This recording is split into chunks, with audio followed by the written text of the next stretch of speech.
गायत्री महामंत्र। ओम भूर्भुवः स्वः तत्सवितुर्वरेण्यं भर्गो देवस्य धीमहि धियो यो नः प्रचोदयात्। ओम शांति शांति शांति। दोनों हाथ जोड़ के संकल्प लेंगे। हम संकल्प करते हैं जीवन में यम और नियम का पालन करेंगे, पूरे विश्व में योग का पताका फहराएंगे। हमारा संकल्प शक्ति सदृढ़ है, अजय है, अभेद्य है। पॉजिटिव दिशा में सब कुछ किया जाना संभव है।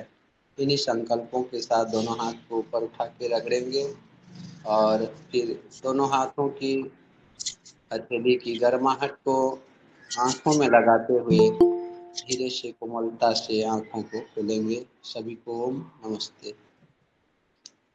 नमस्ते। चलिए, आप सभी लास्ट क्लासेस में थे? आप तो थे। मीना जी लास्ट क्लासेस में थी मैम। हाँ, आप बताएं जरा थोड़ा ना, हमारा कितना कंप्लीट हो चुका है, हमने क्या क्या कर लिया है ना। एक छोटा सा रिवीजन करते हैं।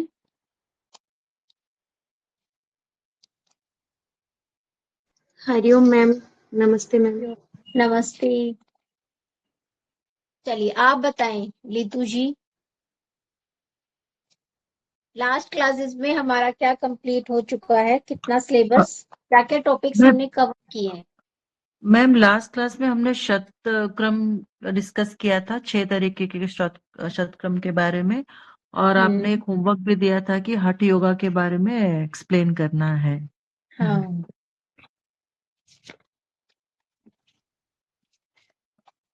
अच्छे तरह क्या शतक्रम थे, उनका नाम बताना है क्या मैम? नहीं तो नहीं, हमने थोड़ा डिस्कस सा हाँ बता दो, ताकि थोड़ा सा एक दो बीच में, एक तो वैसे ही हमारी बीच में क्लास होती है, और फिर इस बार फेस्टिवल्स थे, दिवाली थी, तो लास्ट वीक क्लास नहीं हुई है, तो थोड़ा सा एक रिमाइंड हो जाएगा ना कि हमारा कितना क्या हो चुका है, हल्का सा और बताएं आप। 6 शतकर्मों में पहला आता है नेति, फिर धौती, त्राटक, चौथा नौली, कपालभाति और वस्ती। तो ये 6 शतकर्मों के अलग अलग सिग्निफिकेंस है। जैसे कि नेति नोज की जो नाक के लिए शुद्धि के लिए होता है, धौती पेट की शुद्धि के लिए, त्राटक नेत्र के मतलब टकटकी लगा के देखकर एकाग्रता और मानसिक शांति के लिए, नौली भी पेट की मसाज के लिए, कपालभाति आप कंटिन्यू करें, मैं 1 मिनट आई। बताएं। श्वास प्रश्वास की क्रिया से तेज लाता है। ये भी एक तरह की शुद्धि क्रिया है। और वस्ती बड़ी आंतों की सफाई के लिए यूज की जाती है। तो इस तरह से 6 कर्म अलग अलग सिग्निफिकेंस के लिए, अलग अलग बेनिफिट के लिए यूज किए जाते हैं।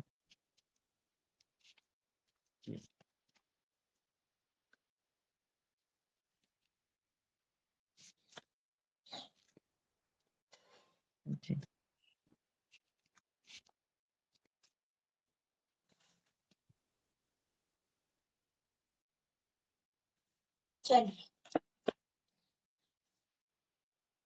चलिए लीतू जी, आप बताएंगे यस मैम। योगाभ्यास और व्यायाम में डिफरेंस बताएं, क्या एक कुछ भी अंतर बताएं, 1-2 अंतर,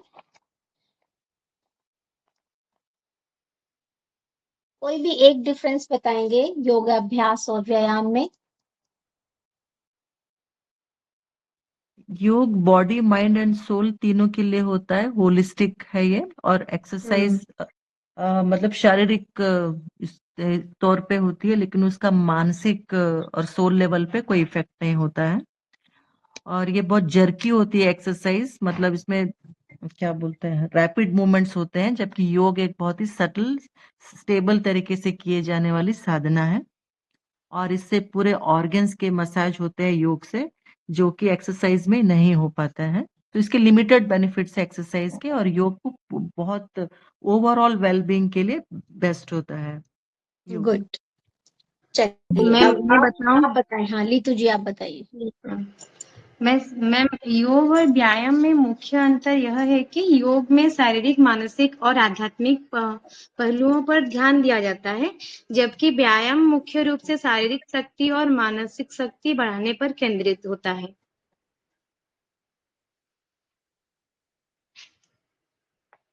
चलिए आप बताएंगे हेमंत जी।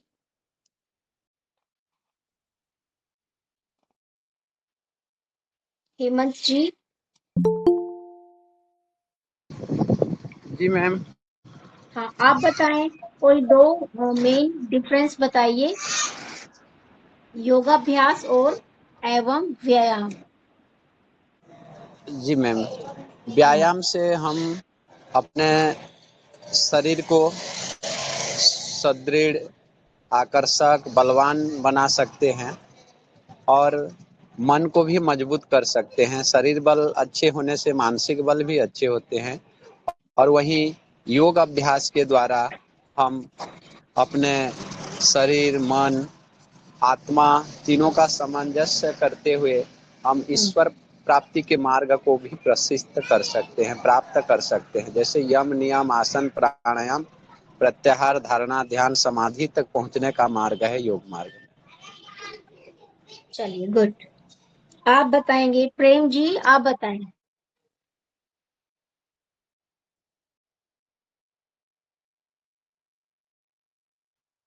प्रेम जी आप क्लास में हैं?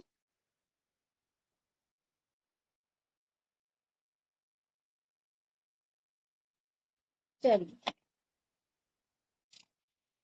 हाँ, अब मुझे हठ योग के बारे में मैंने दिया था, तो हठ योग के बारे में मुझे बताएंगे। आप बताएं मीना जी। हठ योग योगा की वो ब्रांच है जिसमें फिजिकल पोस्चर्स, प्राणायाम और मेडिटेशन के द्वारा सिद्धि प्राप्ति के ऊपर जोर दिया जाता है, जबकि बाकी जैसे कर्म योग है, क्रिया योग है, राजयोग है, इसमें फिजिकल इन्वॉल्वमेंट नहीं है। तो हठ योग में बेसिकली फिजिकल पोस्चर्स आते हैं जिनको थोड़े समय तक साध के प्राणायाम और मेडिटेशन की कॉम्बिनेशन से सिद्धि प्राप्ति की जा सकती है। चलिए आप बताएं लीतू जी। Yes ma'am. हठ योग शरीर को साथ कर मन को नियंत्रण करने की एक प्राचीन कला है, जिसमें आसन, प्राणायाम, मुद्राएं और बंध शामिल है। आसन जो होता है शारीरिक मुद्राओं का अभ्यास, जिसमें शरीर मजबूत और लचीला बनता है और मन को शांत रखता है। और प्राणायाम श्वास को नियंत्रण करने की व्यायाम, जो मन और इंद्रियों को नियंत्रित करने में मदद करते हैं। मुद्राएं हाथ और उंगलियों में विशिष्ट हाव भाव बनाते हैं, जो मन को एकाग्र करने और चेतना को बढ़ाने में मदद करते हैं। और बंध शरीर के विशेष हिस्सों का सिकोड़ कर प्राण ऊर्जा को एक निश्चित स्थान पर रोकना या स्थिर करने का अभ्यास होता है ये बंध। और उसमें षटकर्म है, शरीर को शुद्ध करने की प्रक्रिया षटकर्म, जैसे कि धोती, नौली, बस्ती, त्राटक, कपालभाति इत्यादि। मतलब षटकर्म यही है जो कि शरीर को शुद्ध करते हैं। चलिए गुड। और मैम हठ योग का 4 प्रमुख अंग भी है, जो कि वो तो बताए, जैसे कि आसन, प्राणायाम और मुद्रा बंध। चलिए आपका जहां तक मुझे लग रहा है, आपको जितना सिलेबस आपका कंप्लीट हुआ है आपको सब क्लियर है, ठीक है। कोई स्टूडेंट ऐसे हैं जिनकी आज फर्स्ट क्लास है? सभी लोग थे प्रेजेंट लास्ट क्लासेस में? हाँ, यस और नो तो बोलिए, सभी लोग थे? Yes ma'am. Yes ma'am. जी मैम। चलिए गुड। तो अब आगे डिस्कस करते हैं। मैम आप सोहम साधना बताने वाले थे। हाँ चलिए ठीक है, सोहम के बारे में बता देते हैं। सोहम योग में यूज किया जाता है। दरअसल में सोहम है क्या? सोहम एक संस्कृत का मंत्र है। सो हम, जिसका अर्थ है सो मतलब वह, हम मतलब मैं, यानी कि स्वयं में। सो वह में ईश्वर भी आ सकता है, ब्रह्म भी हो सकते हैं, परमात्मा हो सकते हैं, और हम में यानी कि आप स्वयं, मैं। ठीक है, तो अर्थात वह मैं हूं या मैं ही वह हूं। ठीक है, आप लिख लीजिए। सोहम संस्कृत का एक मंत्र है जिसका प्रयोग प्राणायाम या ध्यान में किया जाता है। सोहम एक संस्कृत मंत्र है, ठीक है, जिसका प्रयोग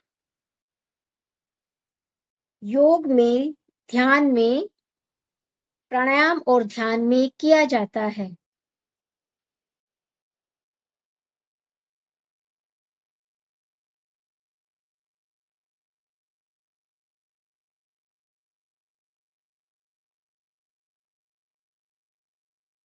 ठीक है, आप छोटा सा लिख सकते हैं, अर्थात सो का अर्थ लिखे पहले, सो के सामने लिखे वह, यानी कि या ईश्वर या ब्रह्म, कोई भी वह के रूप में आप ईश्वर भी हो सकते हैं, ब्रह्म भी हो सकते हैं। ठीक है, हम यानी कि मैं स्वयं। ठीक है, अर्थात व्यक्ति यह अनुभव करता है कि उसका असली स्वरूप उसी परमात्मा में से एक है। जब हम सिद्धि पा लेते हैं, हम ध्यान में जाते हैं, जब हमारी आत्मा का परमात्मा से मिलन होता है, तो एक ये भी कह सकते हैं शॉर्ट में कि ये एक माध्यम है, माध्यम है हमें परमात्मा से मिलाने का, है ना। सो हम, आप उच्चारण करके देख सकते हैं खुद भी। सो हम, उच्चारण करें आप सभी लोग।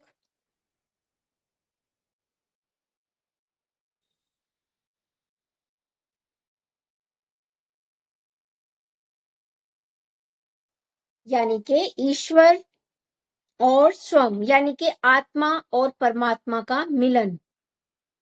जब हम सोहम का उच्चारण करते हैं एकाग्रता के साथ, तो हम हमारी आत्मा और परमात्मा का मिलन होता है, हमें सिद्धि प्राप्त होती है।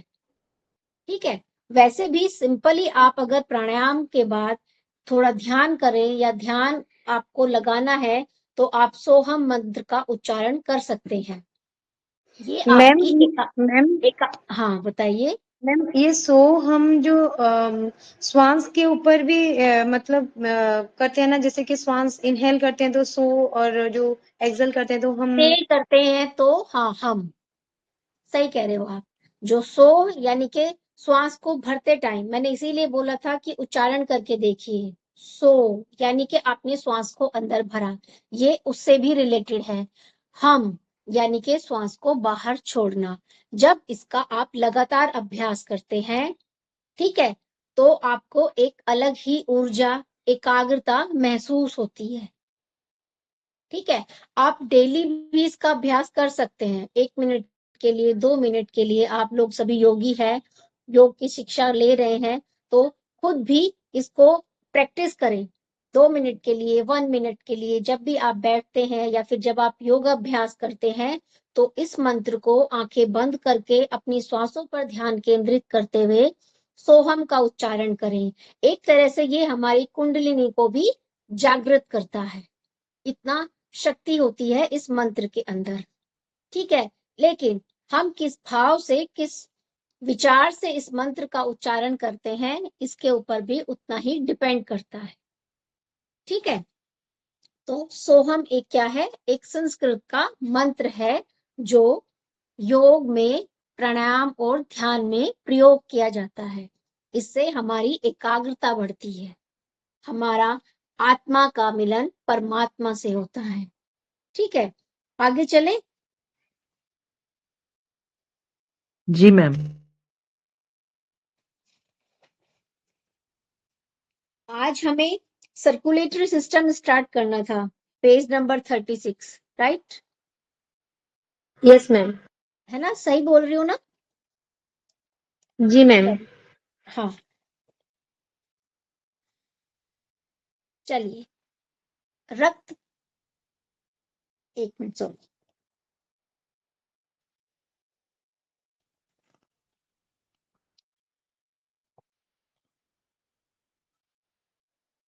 रक्त परिसंचरण तंत्र, कौन कौन से इसमें पार्ट आते हैं उनका यहाँ पे विवरण दिया गया है ना। जैसे हार्ट है ना, हार्ट का भी बहुत महत्वपूर्ण रोल होता है। ठीक है, फिर इसके बाद ब्लड वेसल्स है, लिम्फेटिक सिस्टम है, फिर ब्लड है क्या, है ना, ये सब दिया गया है हमारे रक्त परिसंचरण तंत्र के अंतर्गत। यानी कि इन प्राणायाम का इन सब के ऊपर, ब्लड सर्कुलेशन के ऊपर क्या प्रभाव पड़ता है, ये हम आज पढ़ेंगे। ठीक है, थोड़ा सा मैं बता देती हूँ प्राणायाम से क्या होता है। प्राणायाम हमारे क्या करता है, हमारी श्वास को नियंत्रण करता है ना। हमारी श्वासों को नियंत्रण करने की प्रक्रिया क्या है, प्राणायाम। ठीक है, जब हम गहरी और नियमित सांस लेते हैं तो हमारे शरीर में ऑक्सीजन की मात्रा क्या होती है, बढ़ती है ना। कहते हैं ना कि लंबी गहरी श्वास ले, वो इसीलिए कहा जाता है लंबी गहरी श्वास, यानी कि जितना आप एयर लेकर जाएंगे तो उतना ही आपके अंदर क्या होगा, ऑक्सीजन का लेवल बढ़ेगा, ऑक्सीजन ही आप लेके जा रहे हैं। ठीक है, और जब जो ऑक्सीजन होता है, जब इसका बहाव बढ़ता है तो इससे रक्त प्रभाव, जो हमारा रक्त का प्रवाह होता है उसके ऊपर भी एक पॉजिटिव इफेक्ट आता है ना। तो गहरी श्वास का भी देखो कितना इफेक्टिव है हमारे लिए, लंबी गहरी श्वास लेना, है ना। सिर्फ लंबी गहरी श्वास लेने से हम हमारे अंदर, शरीर के अंदर रक्त के संचार को, रक्त के प्रवाह को नियमित मेंटेन कर सकते हैं। ठीक है, और क्या करता है प्राणायाम, कैसे इफेक्ट करता है, ये हमारे हृदय को, हमारे हार्ट को मजबूत करता है। ठीक है, जब हम गहरी श्वास लेने से जो हृदय का दबाव कम पड़ जाता है, ठीक है, और अधिक प्रभावी तरीके से जब दबाव बढ़ेगा तो हार्ट क्या है, पंपिंग बड़ी इफेक्टिव, उसका जो पंपिंग करने का वे होता है वो इफेक्टिव हो जाता है और भी ज्यादा, और हमारे शरीर में ऑक्सीजन की मात्रा को बढ़ाता है। ठीक है, ब्लड वेसल्स को फैलाता है, जो होती है नसें जो होती है, जब हम गहरी श्वास लेते हैं तो हमारी नसें क्या होती है, बढ़ जाता है उनका साइज, उनके साइज को फैलाता है। ठीक है, और हमारे शरीर से जो हानिकारक या विषैले तत्व होते हैं, टॉक्सिन्स जो होते हैं, उनको बाहर निकालता है। ठीक है, एक तरह से हमारे तनाव को कम करता है ना। तो बहुत अनेकों प्रभाव होते हैं प्राणायाम के ब्लड सर्कुलेशन पर। अब देखते हैं हार्ट, हार्ट का क्या रोल है और क्या है हार्ट। हार्ट के बारे में थोड़ा सा बताया गया है, वैसे आप शायद इसको पढ़ चुके हैं क्योंकि आप थ्योरी में लास्ट क्लासेस में पढ़ चुके होंगे, लास्ट ईयर में हार्ट, है ना। आपने जब बॉडी स्ट्रक्चर पढ़ा होगा, फिजियोलॉजी पढ़ी होगी तो पढ़ा होगा ना। Yes ma'am. हाँ, चलो फिर थोड़ा थोड़ा सा मैं बता देती हूँ।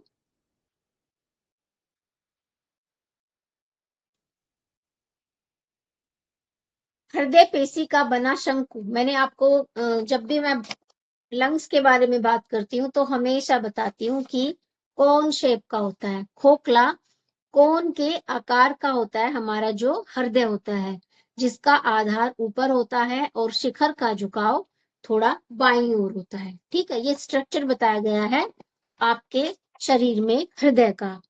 हृदय का वजन लगभग 300 ग्राम होता है। मनुष्य में हृदय यानी हृदय वक्ष गुहा के अग्रिम भाग में अधर तल की ओर दोनों फेफड़ों के बीच स्थित होता है। ठीक है, कहाँ सिचुएटेड होता है, यानी कि दोनों लंग्स के बीच में। यह धुरी यानी कि डबल पारदर्शी झिल्ली से बनी एक पारदर्शी थैली में बंद रहता है, जिससे हृदयावरण यानी कि पेरिकार्डियम कहते हैं, यानी कि जिस आवरण के अंदर वो जो हृदय को कवर करती है पारदर्शी झिल्ली। ठीक है, इसकी भीतरी झिल्ली जो कि हृदय से चिपकी रहती है उसको क्या कहते हैं, एपिकॉर्डियम, तथा बाह्य झिल्ली को पेरिकॉर्डियम झिल्ली कहते हैं। दोनों झिल्लियों के बीच की संकरी पेरिकॉर्डियम गुहा में गाढ़ा द्रव भरा होता है, जिसे पेरिकॉर्डियल द्रव कहा जाता है। यानी कि उसको क्या कहते हैं? पेरिकॉर्डियल द्रव कहते हैं।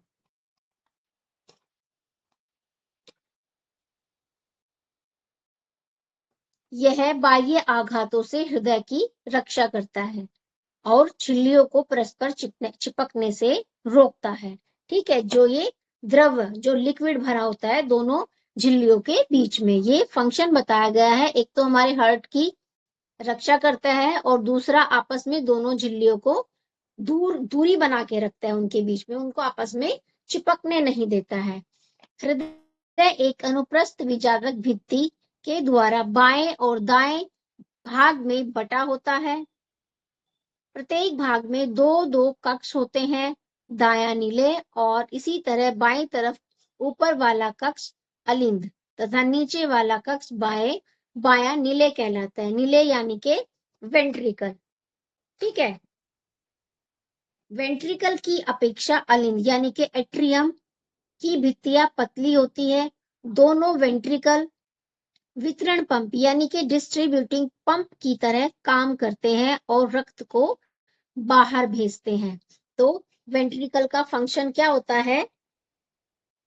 वेंट्रिकल की अपेक्षा जो एट्रियम अलिंद की भिंदियां पतली होती है। दोनों वेंट्रिकल यानी कि जो वेंट्रिकल होते हैं वो वितरण पंप की तरह काम करते हैं, यानी कि डिस्ट्रीब्यूट करते हैं, है ना, रक्त को बाहर भेजते हैं। बाईं तरफ के दोनों कक्ष अर्थात नीले यानी के वेंट्रिकल और आर्टरियम एक छिद्र के द्वारा आपस से संबंधित रहते हैं तथा दाईं तरफ के दोनों कक्ष एक छिद्र के द्वारा आपस से संबंधित रहते हैं। इन छिद्रों पर कपाट यानी के वोल्व आप सभी लोग समझते होंगे, वोल्व लगे रहते हैं जिसके द्वारा रक्त केवल अलिंद से नीले में ही जा सकता है ना, यानी के एट्रियम से वेंट्रिकल में ही जाता है परंतु वापस नहीं लौट सकता। ठीक है, इसी कारण हृदय में रक्त केवल एक ही दिशा में प्रवाहित होता है। किस कारण? क्योंकि सिर्फ अलिंद से नीले की ओर, एट्रियम से वेंट्रिकल की ओर प्रवाह होता है रक्त का। दाएं तरफ के कपाट की त्रिदलनी कपाट और बाएं तरफ वाले वॉल्व को द्विदलनी कपाट कहा जाता है। दायां अलिंद हृदयागार वह भाग है, यानी कि जो हमारा राइट एट्रियम होता है, वह पार्ट है हार्ट का जिसमें समस्त शरीर का भ्रमण करके लौटा हुआ अशुद्ध रक्त, है ना, जिसमें इम्प्योरिटीज होती है, एक स्थान पर इकट्ठा हो जाता है। शरीर के ऊपरी अंगों से आने वाली शिराएं मिलकर ऊर्ध्व महाशिरा यानी कि सुपीरियर वेन कावा बनाती हैं। निचले अंगों से आने वाली शिराएं इंफीरियर वेन कैवा बनाती है, जो इसी कक्ष में अशुद्ध रक्त को लाकर पहुंचाती है। दाएं अलिंद से अशुद्ध रक्त मध्य द्वार से होकर दाएं नीले में आकर गिरता है। नीले में आने पर रक्त वापस नहीं लौट सकता क्योंकि मध्य का द्वार इसी बीच बंद हो चुका होता है। जैसे ही ब्लड आ जाता है उसके बाद वो वॉल्व बंद हो जाती है।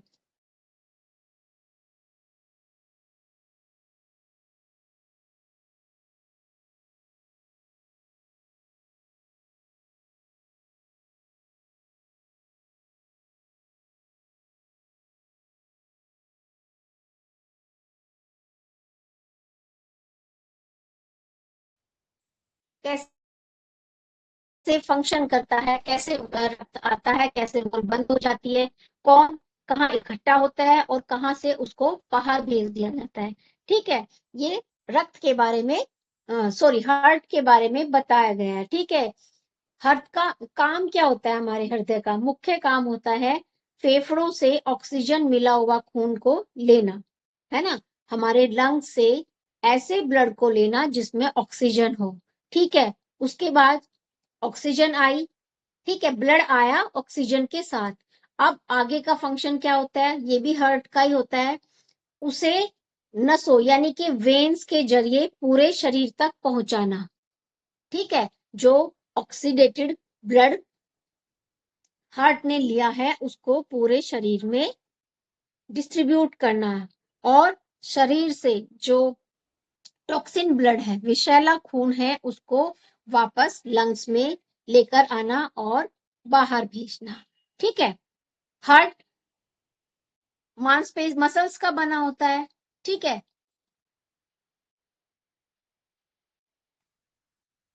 दाएं अलिंद से अशुद्ध रक्त मध्य द्वार से होकर दाएं नीले में आकर गिरता है। नीले से आने पर रक्त वापस नहीं लौट सकता, क्योंकि मध्य द्वार इसी बीच बंद हो चुका होता है। दूसरे ही क्षण दायां नीले भी संकुचित होता है, फलस्वरूप रक्त को बाहर निकल जाने के लिए दबाव मिलता है। दाएं नीले का रक्त वहां स्थित एकमात्र नलिका यानी कि पल्मोनरी आर्टरी उसको बोलते हैं। अब क्या है, अब ब्लड सर्कुलेशन कैसे सर्कुलेट होता है उसके बारे में बताया गया है। मनुष्य के शरीर में, है ना, हमारे शरीर में अशुद्ध और शुद्ध रुधिर अलग अलग रहते हैं, है ना, और एक दूसरे से नहीं मिल पाते।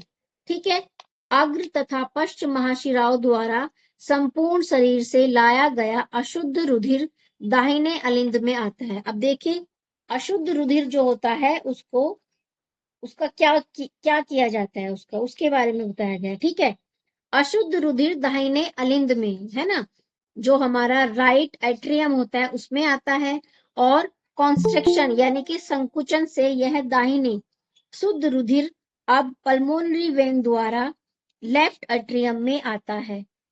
लेफ्ट एट्रियम के संकुचन से, कॉन्स्ट्रिक्शन से शुद्ध रुधिर बाएं नीले में पहुंचता है। बाएं नीले से संकुचन के पश्चात शुद्ध रुधिर ऑर्ट्रा यानी कि सिस्टोलिक चाप द्वारा हृदय में आता है, और विभिन्न धमनियों द्वारा शरीर के विभिन्न अंगों और ऊतकों यानी कि अलग अलग बॉडी पार्ट्स और टिश्यूज में पहुंचता है। विभिन्न ऊतकों एवं अंगों से अशुद्ध रुधिर सिराओं यानी कि वेन्स में एकत्रित होकर अग्र और पश्च महासिराओं द्वारा पुनः दाहिने अलिंद में आता है। पूर्ण परिसंचरण में रुधिर 2 बार हृदय में आता है। एक बार अशुद्ध रुधिर हृदय के दाएं भाग में आता है और दूसरी बार शुद्ध रुधिर हृदय के बाएं भाग में आता है। अशुद्ध किस में आता है, राइट में, और प्योर जो होता है वो हमारा लेफ्ट में। ठीक है, में आकर संपूर्ण शरीर में पंप हो जाता है। अब है शरीर की सभी रुधिर वाहिनियों की तीन, जो हमारी ब्लड वेसल्स हैं उनको 3 श्रेणियों में डिवाइड किया गया है। कौन कौन सी है, यानी कि इनके फंक्शन बताए गए हैं, कौन कौन सी हमारी जो अंग होते हैं, कौन पार्ट्स होते हैं जो इन सब में पार्टिसिपेट करते हैं ब्लड के सर्कुलेशन में। जैसे ब्लड वेसल्स, धमनियां यानी कि आर्टरीज, सिराएं यानी कि वेन्स, जो आपको वेन्स दिखाई देती है, और केशिकाएं यानी कि कैपिलरीज, पतली पतली कैपिलरीज होती है। धमनियां, आर्टरीज क्या होती है, धमनियां हृदय द्वारा पंप किए गए रुधिर को, यानी कि जो पंपिंग का रोल होता है, हार्ट का मेन क्या फंक्शन होता है, ब्लड की पंपिंग का। ठीक है, अब हार्ट में कौन कौन सी जो वेसल्स हैं वो क्या रोल निभाती है अपना, 3 तरह की वेसल्स हैं, इनमें अब कौन सी वेसल्स का क्या फंक्शन होता है इसको देखते हैं। जैसे आर्टरीज, आर्टरीज का क्या फंक्शन होते हैं, धमनियां हृदय द्वारा पंप किए गए रुधिर को शरीर के विभिन्न अंगों व ऊतकों तक पहुंचाने का कार्य करती है। क्या फंक्शन होता है, हृदय द्वारा, जो हार्ट के द्वारा पंप किया गया ब्लड है उसको हमारे शरीर के विभिन्न अंगों या और टिश्यू तक पहुंचाने का कार्य करती है। हृदय की प्रत्येक धड़कन यानी कि स्पंदन के बाद साथ बहुत सा रुधिर पंप होकर ध्वनियों में आ जाता है। हृदय के क्रमिक स्पंदन के फलस्वरूप रुधिर अत्यधिक दाब के साथ धमनियों से होकर बहता है। अब सिराएं, वेन्स का क्या फंक्शन होता है, सिराओं द्वारा रुधिर शरीर के विभिन्न भागों से हृदय की ओर भेजा जाता है ना। आर्टरीज क्या करती है, विभिन्न अंगों तक लेके जाती है, टिश्यूज तक लेकर जाती है। वेन्स क्या होती है, वापस लेकर आती है। ये सब स्ट्रक्चर कैसे होते हैं, एक पाइप के जैसे, होल पाइप होता है ना, पाइप जैसे स्ट्रक्चर होता है, होलो स्ट्रक्चर होता है, जैसे पाइप में वाटर फ्लो करता है ना, ऐसे बहुत महीन, देखो आप कितनी महीन होगी, और उसके बाद भी खोखली होती है, और उसके अंदर हमारा ब्लड का आदान प्रदान होता है ना। कैसे रचना रची है ना प्रकृति ने, ईश्वर ने हमारी। तो जो वेन्स होती है, सिराओं द्वारा रुधिर शरीर के विभिन्न भागों से हृदय की ओर भेजा जाता है। इनमें रुधिर का दाब अपेक्षाकृत कम होता है और एक अविरल धारा के रूप में धीमी गति से बहता है, जो वापस हृदय की ओर भेजा जाता है। रुधिर का दाब कम होने के कारण इन शिराओं में स्थान स्थान पर अर्धचंद्राकार कपाट होते हैं, जो रुधिर को वापस उल्टी दिशा में बहने से रोकते हैं। केशिकाएं यानी कि कैपिलरीज, जब यही धमनी और सिराएं शरीर के सूक्ष्मतम हिस्से में रक्त का परिसंचरण करती है, तब इन्हें ही रक्त केशिकाएं कहते हैं। इनका कार्य धमनी और सिराओं के समान ही होता है। नेक्स्ट है हमारा लिम्फेटिक सिस्टम यानी कि लसिका तंत्र। ये क्या होता है,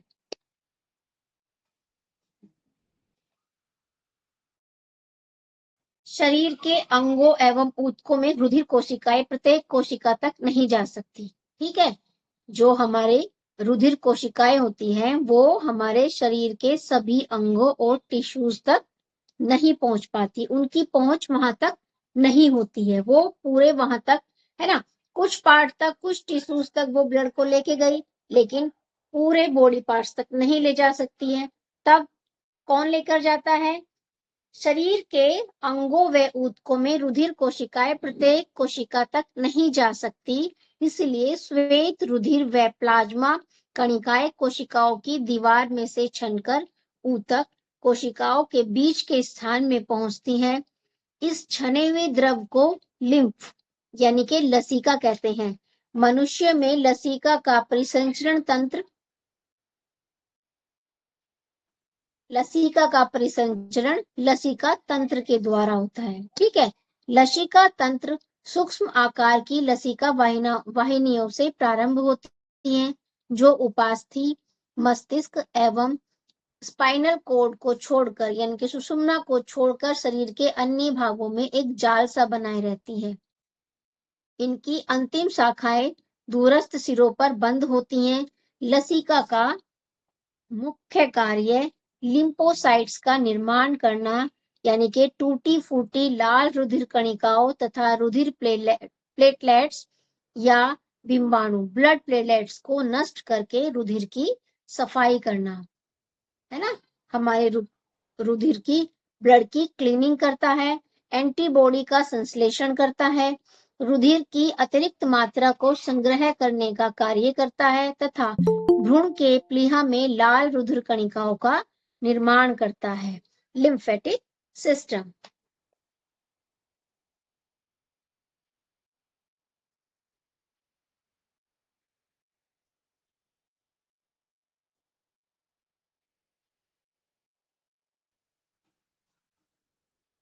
नेक्स्ट है हमारा ब्लड, ठीक है। क्लियर हुआ लिम्फेटिक सिस्टम, है ना। चलो थोड़ा सा और एक्सप्लेन करती हूँ। हाँ, लिम्फेटिक सिस्टम है क्या, लिम्फेटिक सिस्टम हमारे शरीर की सफाई और सुरक्षा करने वाला तंत्र है। थोड़ा मोटे शब्दों में बताती हूँ, यहाँ पे नोट्स में भी लिखा है, आपकी पीडीएफ जो आपके पास है उसमें भी यही लिखा गया है कि लिम्फेटिक सिस्टम है क्या। लिम्फेटिक सिस्टम हमारे शरीर की सफाई, है ना, अभी इसमें बताया ना कि रुधिर की सफाई करने का कार्य करता है और सुरक्षा करने वाला तंत्र है। यह खून जैसा ही होता है ना। यह खून जैसा ही एक द्रव्य लसिका को पूरे शरीर में लेकर जाता है। इसे आप शरीर का ड्रेनेज या डिफेंस सिस्टम कह सकते हैं। यह शरीर से टॉक्सिन्स यानी कि गंदगी, बैक्टीरिया, वायरस आदि को हटाता है ना। ये क्या होता है, यही मेन फंक्शन होता है हमारे लिम्फेटिक सिस्टम का। लिम्फ यानी कि लसीका है क्या, ब्लड से डिफरेंट होता है, ठीक है। यह एक हल्का पीले रंग का तरल पदार्थ होता है, ठीक है, जिसमें क्या होती है, व्हाइट ब्लड सेल्स होती है, पोषक तत्व होते हैं और टॉक्सिन्स होते हैं, ठीक है। WBC हमारे इम्यून सिस्टम का क्या है, मुख्य सेना होती है। तो थोड़ा डिफरेंट अलग होता है ब्लड से, और हमारे एक तरह से क्लीनिंग का कार्य करता है हमारे ब्लड की, लसीका तंत्र या लसीका। अब नेक्स्ट है हमारा ब्लड। रक्त एक ऐसा जीवन द्रव्य है जिस पर प्राणियों का जीवन निर्भर करता है। हमारा जो ह्यूमन बींग्स है या फिर एनिमल्स है, जो प्राणी जीव है, उनका जीवन किस पर निर्भर करता है, ब्लड पर।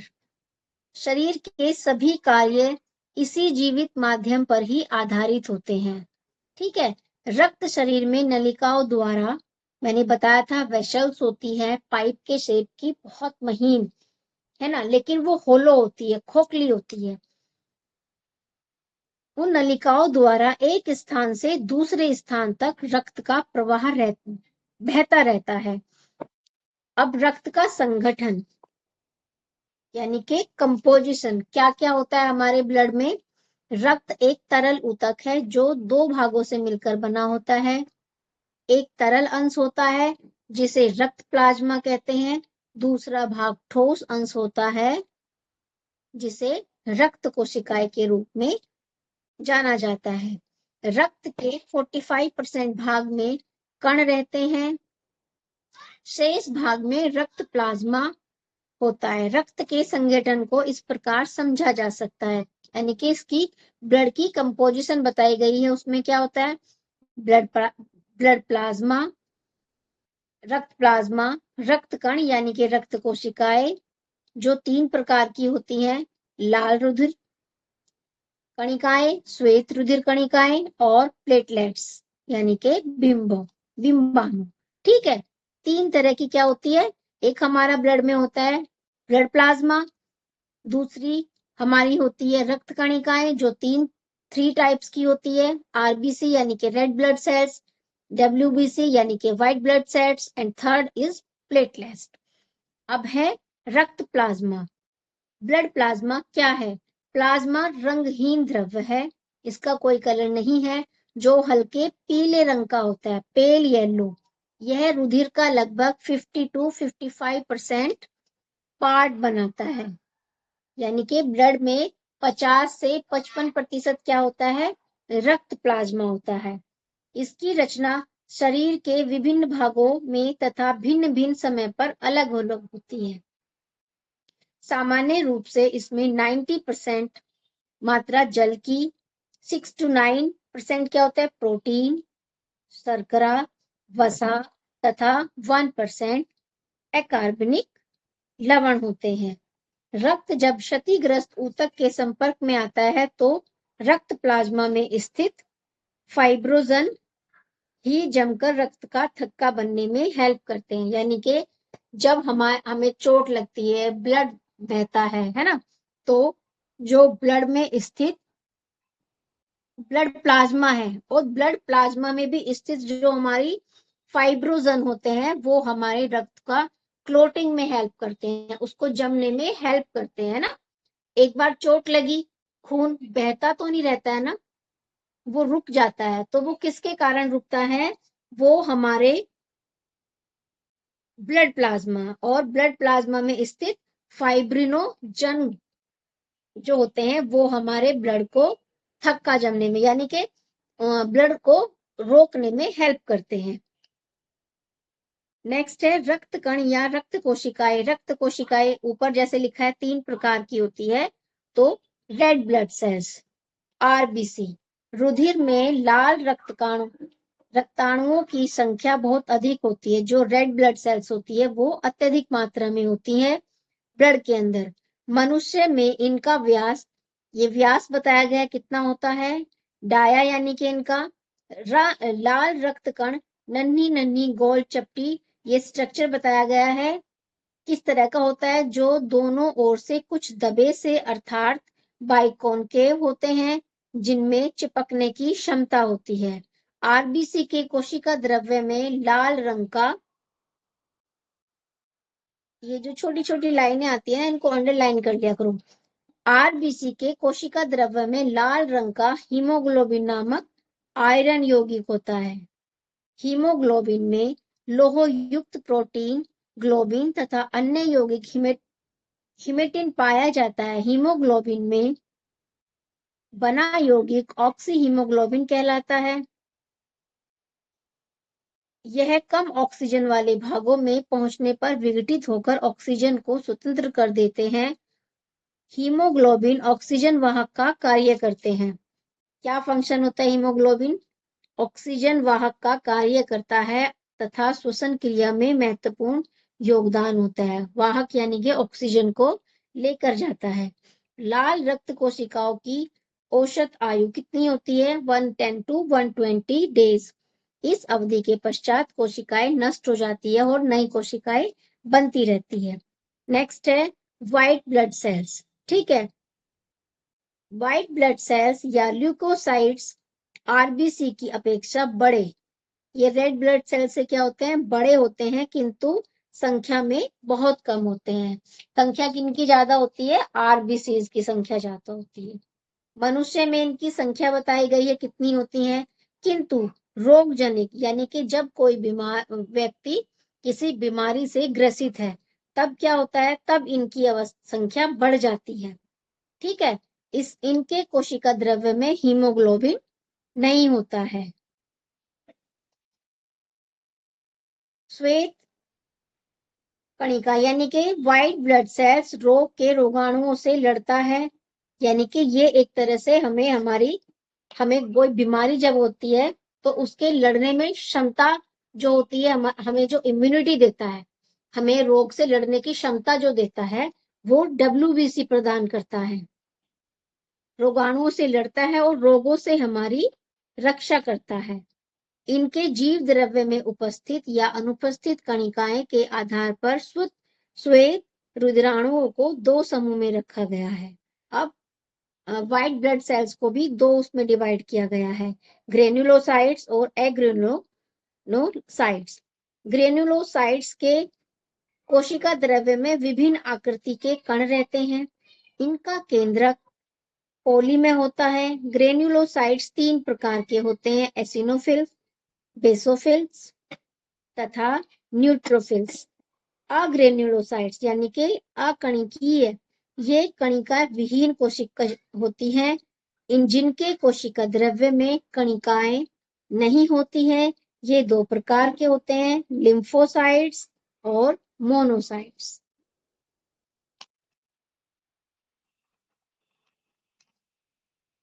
फिर है हमारा प्लेटलेट्स। इसको करें पूरा डिस्कस या आप कर लेंगे? क्योंकि ये रिपीट ही हो रहा है, आपका हो चुका है ये सब ना। मैम इतना नहीं हुआ था, बस बेसिक ही कुछ कुछ समझाए थे। अच्छा, चलिए ठीक है फिर कर लेते हैं, कोई बात।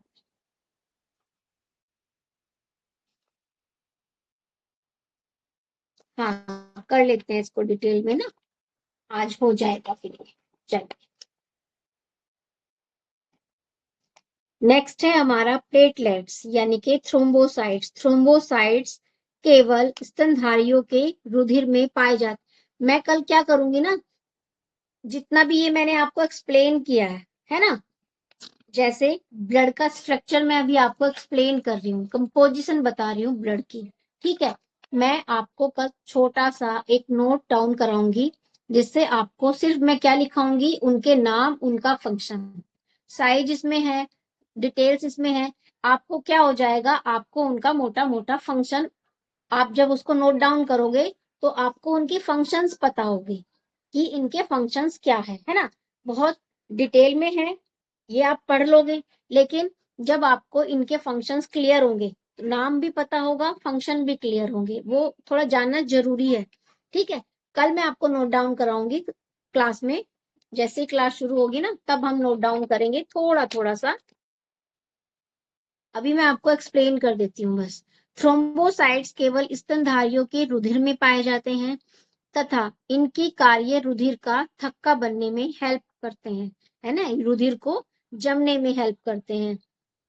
आरबीसी यानी कि रेड ब्लड सेल्स के समान ही ये अधिक संख्या में पाए जाते हैं, जैसे पीछे भी लिखा गया था आरबीसी अधिक संख्या में होते हैं, उसी तरह से प्लेटलेट्स भी अधिक संख्या में होते हैं। तो संख्या में कम कौन होते हैं? डब्ल्यूबीसी। ठीक है, हमारे शरीर में इनकी संख्या ये बताई गई है कितनी होती है।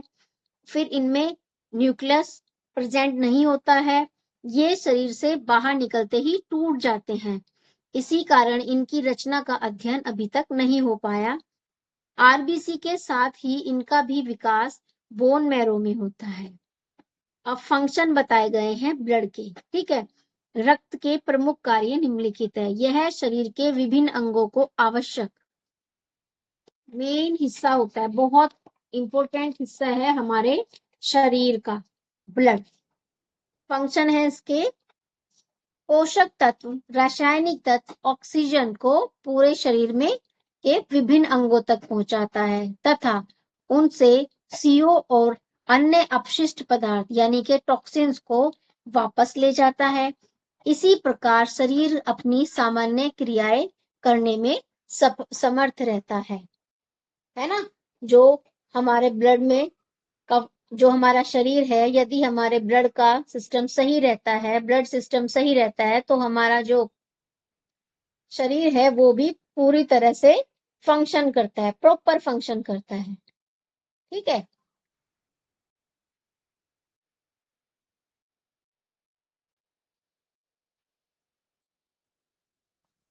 नेक्स्ट है हमारा रक्त फेफड़ों में पहुंचकर लाल रक्त कण यानी कि आरबीसी के ही हीमोग्लोबिन की सहायता से ऑक्सीजन प्राप्त करके उसका संवहन करता है और उसे टिश्यूज में डिस्ट्रीब्यूट करता है, ऊतकों में पहुंचाता है।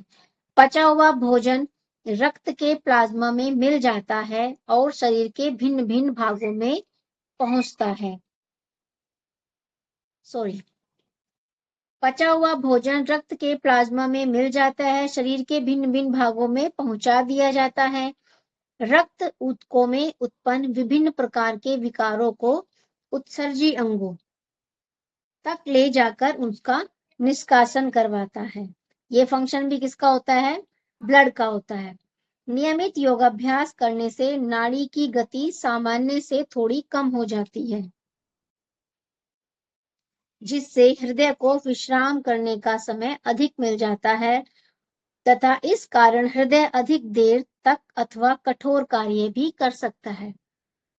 ये ऐसा कहा जाता है हमारे योग में कि जब हमारे श्वासों की गति है ना, हमारे क्या मतलब, जब जितनी भी हमारे श्वासों की गति धीमी होगी, स्लो, धीरे धीरे हम श्वास जो हमारा चलेगा यानी कि हार्ट धीरे धीरे पंप करेगा, तो हमारी आयु उतनी ही दीर्घ होगी, उतनी ही लंबी होगी।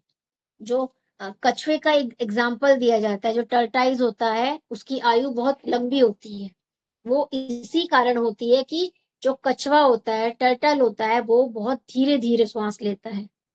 तो ये कब आता है? नियमित योगाभ्यास से जो नाड़ी की गति होती है वो सामान्य से थोड़ी कम हो जाती है, जिससे हृदय को, क्योंकि हमारा हार्ट क्या करता रहता है, हमेशा पंपिंग करता रहता है, तो जब हम योगाभ्यास करते हैं हमारी नाड़ियों की गति सामान्य हो जाती है ना, तो हमारे हार्ट को भी हल्का विश्राम मिलता है, समय पर अधिक मिल जाता है, इस कारण हृदय अधिक देर तक और कठोर कार्य करता है।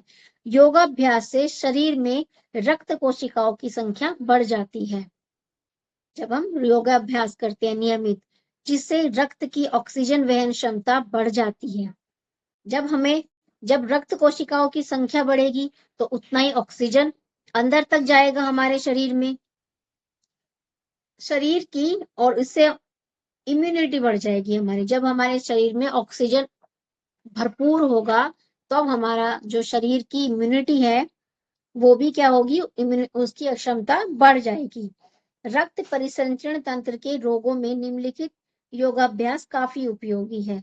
कौन कौन से उपयोगी होते हैं योगाभ्यास?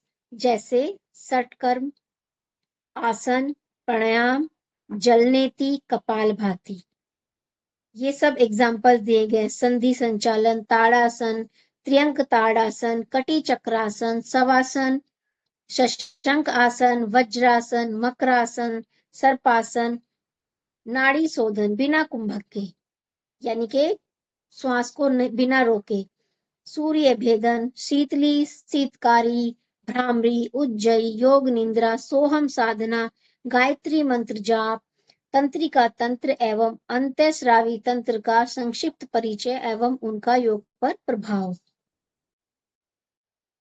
ठीक है, ये जो सब आसन बताए गए हैं, क्रियाएं बताई गई हैं, इनका क्या होता है योग से, ये इनका महत्वपूर्ण रोल होता है हमारे रक्त परिसंचरण तंत्र पर।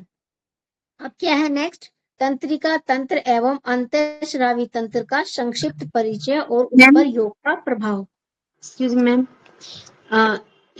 नंबर 1 में षटकर्म, 2 में आसन, 3 में प्राणायाम, उसके बाद नंबर 4 में जो विशेष दिया है उसके वो विशेष ये सारे जो नीचे वही है।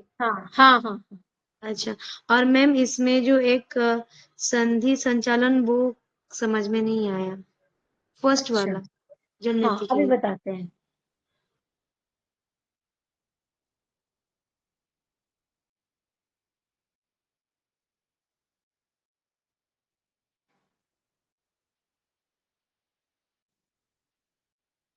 ठीक है, तंत्रिका तंत्र एवं अंतःस्रावी तंत्र का संक्षिप्त परिचय और अभी बताती हूँ आपकी ना, और उस पर योग का प्रभाव। ये अंडरलाइन कर लीजिए, एक तरह से ये 2 हेडिंग है आपकी ना।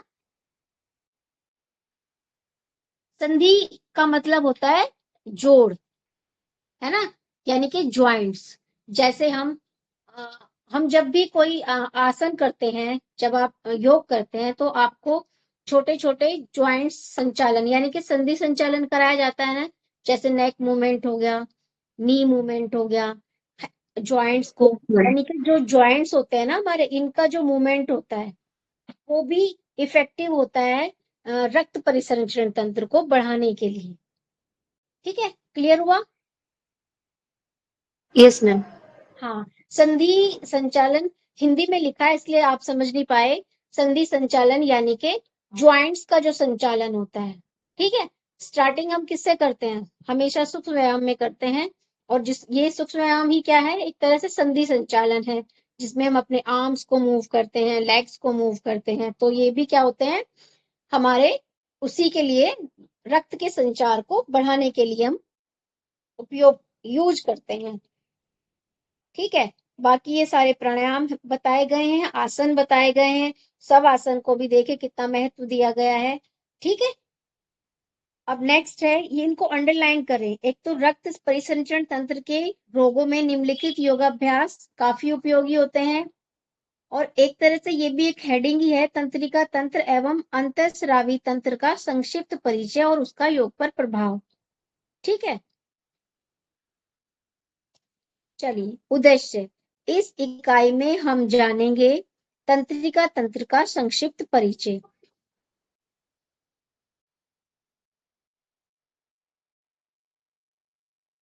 योग के विभिन्न अभ्यासों का तंत्रिका तंत्र पर प्रभाव, यानी कि जो हम प्रैक्टिस करते हैं, आसन अभ्यास करते हैं, उनका तंत्रिका तंत्र पर क्या प्रभाव पड़ता है। योग के विभिन्न अभ्यासों का तंत्रिका पर प्रभाव। अंतःस्रावी तंत्र का संक्षिप्त परिचय। अंतःस्रावी तंत्र पर यौगिक अभ्यास का प्रभाव। जो स्टार बना हुआ है इसको अंडरलाइन करें। तंत्रिका तंत्र यानी एवं अंतःस्रावी तंत्र शरीर के समस्त कार्यकलापों को नियंत्रित करते हैं, है ना। जो तंत्रिका तंत्र होता है और अंतःस्रावी तंत्र है, शरीर के समस्त कार्यकलापों को नियंत्रित करते हैं एवं इनके बीच समन्वय स्थापित करने में अहम भूमिका निभाते हैं। शरीर क्रिया विज्ञान में इन तंत्रों का खास महत्व है। अंतःस्रावी और तंत्रिका तंत्र का यौगिक अभ्यासों में। अंतःस्रावी का इंग्लिश क्या है मैम? अंतःस्रावी तंत्र का एंडोक्राइन, जो ग्लैंड्स होती है ना हमारी। Okay, thank you. यौगिक अभ्यासों से इसे प्रभावित कर इसमें उत्पन्न सामान्य विकृतियों में सुधार लाया जा सकता है। साथ ही योगाभ्यास द्वारा इसकी कार्य क्षमता को बढ़ाकर स्वस्थ जीवन का आनंद लिया जा सकता है। इस इकाई में तंत्रिका तंत्र एवं अंतःस्रावी तंत्र के सामान्य परिचय के साथ साथ यौगिक अभ्यास के प्रभाव का भी संक्षिप्त चर्चा दी जाएगी। ठीक है, इसको थोड़ा रीड करें। 1 मिनट आए, शायद कोई बाहर है।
सॉरी ना, चलिए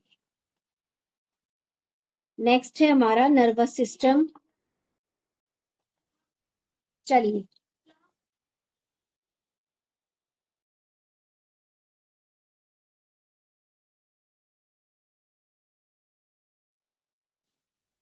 तंत्रिका तंत्र हमारे शरीर में सबसे द्रुत गति वाला संचार माध्यम है। यह हमारे आंतरिक अंगों के कार्यों में जैसे गति, समझ, विचार यानी कि हमारे थॉट्स, संवेदनाओं आदि को नियंत्रित करता है। मानव शरीर में तंत्रिका तंत्र को 3 भागों में डिवाइड किया गया है, जैसे केंद्रीय तंत्रिका तंत्र यानी कि सेंट्रल नर्वस सिस्टम, परिधीय तंत्र यानी कि पेरिफेरल नर्वस सिस्टम, स्वायत्त तंत्रिका तंत्र यानी कि ऑटोनोमिक नर्वस सिस्टम। केंद्रीय तंत्रिका तंत्र के 2 भाग हैं। ठीक है, सेंट्रल नर्वस सिस्टम के 2 पार्ट्स हैं, एक ब्रेन और एक हमारा स्पाइनल कॉर्ड। अब मस्तिष्क यानी कि ब्रेन क्या है? मस्तिष्क खोपड़ी यानी कि स्कल के कपाल गुहा में स्थित रहता है। मनुष्य का मस्तिष्क पूर्ण विकसित होता है। वयस्कों में ये वेट बताया गया कितना होता है, अडल्ट में कितना होता है।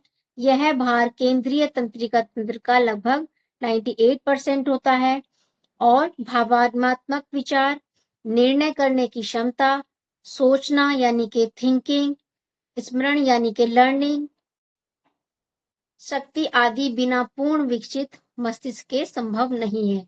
यानी कि जब हमारा मस्तिष्क पूर्ण रूप से विकसित होगा तभी हमारे मन में, हमारे मस्तिष्क में विचार आएंगे, हमारे जो निर्णय लेने की, डिसीजन करने की क्षमता है वो बढ़ेगी। तर्क शक्ति और स्मरण शक्ति यानी कि हमारी लर्निंग कैपेसिटी, रीजनिंग करने की क्षमता तभी बढ़ेगी यदि हमारा मस्तिष्क पूर्ण रूप से विकसित होगा। यदि हमारा मस्तिष्क पूर्ण रूप से विकसित नहीं है तो ये सब संभव नहीं है। यह सभी ऐच्छिक और अनैच्छिक क्रियाओं को नियंत्रित करता है, संवेदनाओं को प्राप्त करता है, भावनाओं यानी कि इमोशंस को महसूस कराता है। ये सब किससे फील कर पाते हैं? अपने मस्तिष्क के माध्यम से। मस्तिष्क अस्थि के आवरण से घिरा होता है जिसे कॉर्नियम कहते हैं, जो इसे बाह्य आघात से बचाता है। यानी कि बाह्य चोट से इसको कौन बचाता है? कॉर्नियम।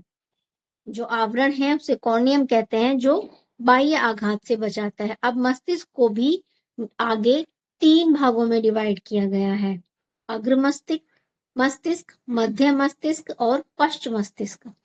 अग्र मस्तिष्क यानी कि फोर ब्रेन इसके 4 भागों में बांटा गया है। इसको भी आगे कितने भागों में डिवाइड किया गया है?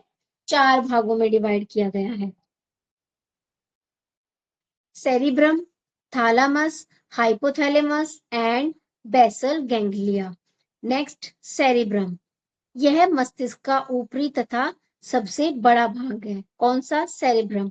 सेरिब्रम प्रेरक तंत्रिकाओं यानी कि motor nervous impulses from brain to the body तथा संवेदी तंत्रिकाओं यानी कि sensory nervous impulses from body to brain के कार्यों पर नियंत्रित करता है ना। जैसे जो हमारे ब्रेन से विचार आते हैं, है ना, या फिर हम किसी चीज को एक तरह से कंट्रोलिंग का कार्य करता है ना, हम अपने आप को कैसे कंट्रोल कर पा रहे हैं, तो ये फंक्शन किसका होता है? सेरिब्रम का होता है। सेरिब्रम यानी कि motor nervous impulses from brain to the body. Brain से किसे देता है? बॉडी को देता है। तथा sensory nervous impulses body to brain, body to brain, है ना।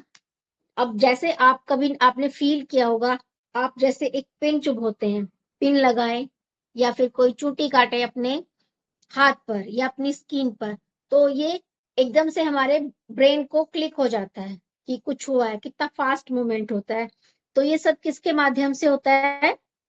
सेरिब्रम के माध्यम से होता है। ठीक है। सेरिब्रम स्मरण शक्ति यानी कि हमारी मेमोरी, रीजनिंग, इच्छा शक्ति यानी कि विल पावर और निर्णय लेने की यानी कि डिसीजन की शक्ति को भी नियंत्रित करता है। तो ये सब फंक्शन किसके होते हैं? सेरिब्रम के, जो किसका पार्ट है? फोरब्रेन यानी कि अग्र मस्तिष्क का। नेक्स्ट है हमारा थैलेमस। यह मुख्य रूप से संवेदी सेंसरी इंपल्सिस को ग्रहण करने का कार्य करता है। यह सेरिब्रल कॉर्टेक्स के संवेदी क्षेत्र यानी कि सेंसरी एरिया में सूचनाओं को लेकर फैलाता है। यह मुख्य संवेदी क्षेत्रों को नियंत्रित करता है। जो सेंसरी पार्ट होते हैं, इसकी सहायता से पेन यानी कि दर्द, ताप यानी कि टेम्परेचर, लाइट, टच और प्रेशर आदि महसूस होता है। थर्ड वेंट्रिकल के बगल में तंत्रिका कोशिकाओं यानी कि नर्व सेल्स और फाइब्रस का एक एक पिंड होता है जिसे थैलेमस कहते हैं। नेक्स्ट है हाइपोथैलेमस। यह पिट्यूटरी ग्लैंड यानी कि पीयूष ग्रंथि के पिछले खंड पोस्टीरियर लोब से जुड़ा होता है। यहाँ से यह पीयूष ग्रंथि का नियंत्रण का कार्य करता है, यानी कि जो हमारी पिट्यूटरी ग्लैंड होती है हमारे ब्रेन में, उसको नियंत्रण का कार्य किसका होता है? हाइपोथैलेमस का। हाइपोथैलेमस शरीर के ताप यानी कि बॉडी टेम्परेचर, भूख, प्यास, हमें भूख लगी, जैसे हम प्यास फील करते हैं, आदि को नियंत्रित करता है। हाइपोथैलेमस पीयूष के ठीक ऊपर स्थित नर्व सेल्स के कई समूह से बनी रचना होती है। क्या है हाइपोथैलेमस? जो पिट्यूटरी ग्लैंड होती है उसके ठीक ऊपर स्थित नर्व सेल्स के यानी कि कई नर्व सेल्स का ग्रुप से बनी हुई रचना होती है। यह अंतःस्रावी ग्रंथियों यानी कि एंडोक्राइन ग्लैंड्स के स्राव को भी कंट्रोल करते हैं, नियंत्रित करती है। कौन? हाइपोथैलेमस। नेक्स्ट है बेसल गैंग्लिया। प्रत्येक सेरिबल हेमिस्फेयर के श्वेत द्रव्य यानी कि व्हाइट मैटर के छोटे से क्षेत्र में भूरे पदार्थ ग्रे मैटर में धसी हुई संरचना होती है, जिसे बेसल गैंग्लिया यानी कि न्यूक्लियाई कहते हैं। अब नेक्स्ट है हमारा मध्य मस्तिष्क। ठीक है, ये छोटा छोटा दिया गया है, इसको थोड़ा सा आप अंडरलाइन करें। ठीक है, अग्र मस्तिष्क, फोर ब्रेन। नेक्स्ट है मिड ब्रेन यानी कि मध्य मस्तिष्क। मध्य मस्तिष्क अग्र मस्तिष्क तथा पश्च मस्तिष्क के ठीक बीच स्थित होता है। फिर इसको साइज बताया गया कितना लंबा होता है। सफेद पदार्थ को दो डंठल नुमा संरचनाओं से मिलकर बना होता है, जो मस्तिष्क तथा सुषुम्ना के आवेग लाने व ले जाने का कार्य करती है। पश्च मस्तिष्क के भी 3 भाग होते हैं, पोन्स, मेड्यूला और सेरिब्लम। पोन्स क्या होती है? ठीक है, अग्र मस्तिष्क के कौन कौन से पार्ट थे? Cerebrum, thalamus, hypothalamus, basal ganglia. इसके बाद है हमारा मिड ब्रेन उसके बाद है हिंड ब्रेन यानी कि पश्चिम मस्तिष्क। अब आगे पश्चिम मस्तिष्क के भी कितने पार्ट्स है? 3 पार्ट्स है, जिसमें नंबर 1 है पोन्स। पोन्स क्या है? यह ऊपर की ओर मिड ब्रेन तथा नीचे की ओर मेडुला ओब्लांगटा के बीच स्थित होता है।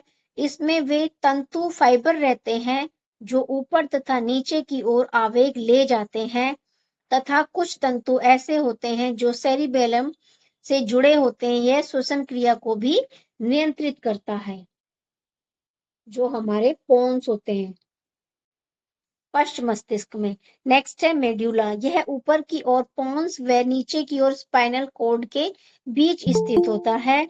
इसमें हार्ट श्वसन केंद्र स्थित होता है, जिसका महत्वपूर्ण केंद्र भी कहा जाता है। यह हमारे हार्ट और रेस्पिरेटरी क्रिया को नियंत्रित करते हैं। रक्त वाहिनियों के व्यास को नियंत्रित करते हैं, यानी कि उनके डाया को भी कंट्रोल करते हैं। प्रत्यावर्ती केंद्र को भी नियंत्रित करता है, और उद्दीप्त होने से उल्टी या छींक खांसी जो आती है उसको भी कौन नियंत्रित करता है? हिंड ब्रेन यानी कि पश्चिम मस्तिष्क में स्थित मेड्यूला। नेक्स्ट है सेरिबेलम। यह पश्चिम मस्तिष्क का सबसे बड़ा भाग होता है, जो पोन्स के पीछे तथा सेरिब्रम के पश्च भाग के ठीक नीचे स्थित होता है। यह पोन्स तथा मेडुला ओब्लोगेंटा से फोर्थ वेंट्रिकल द्वारा अलग रहता है। यह ऐच्छिक पेशियों की गति में समन्वय स्थापित करता है। यह शरीर की सामान्य स्थिति और उसके संतुलन को बनाए रखता है। स्पाइनल कॉर्ड यानी कि सुषुम्ना। अब यहाँ आए हैं हम सेकंड पार्ट पे, ठीक है। फर्स्ट था ब्रेन, सेकंड हमारा स्पाइनल कॉर्ड। स्पाइनल कॉर्ड केंद्रीय तंत्रिका तंत्र का सबसे लंबा तथा बेलनाकार भाग है। यह मेड्यूला ओब्लोंगा के ओब्लैंगेंटा के अंतिम हिस्से से शुरू होकर कटी प्रदेश की कोशिकाओं तक फैला रहता है।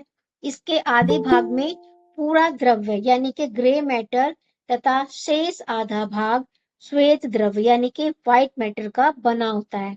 स्पाइनल कॉर्ड में क्या होता है? एक हमारा होता है ग्रे मैटर और दूसरा होता है व्हाइट मैटर, यानी कि ये 2 तरह के मैटर से मिलकर बना होता है, जिसमें एक ग्रे और एक व्हाइट। अब नेक्स्ट है परिधीय तंत्रिका तंत्र यानी कि पेरिफेरल नर्वस सिस्टम।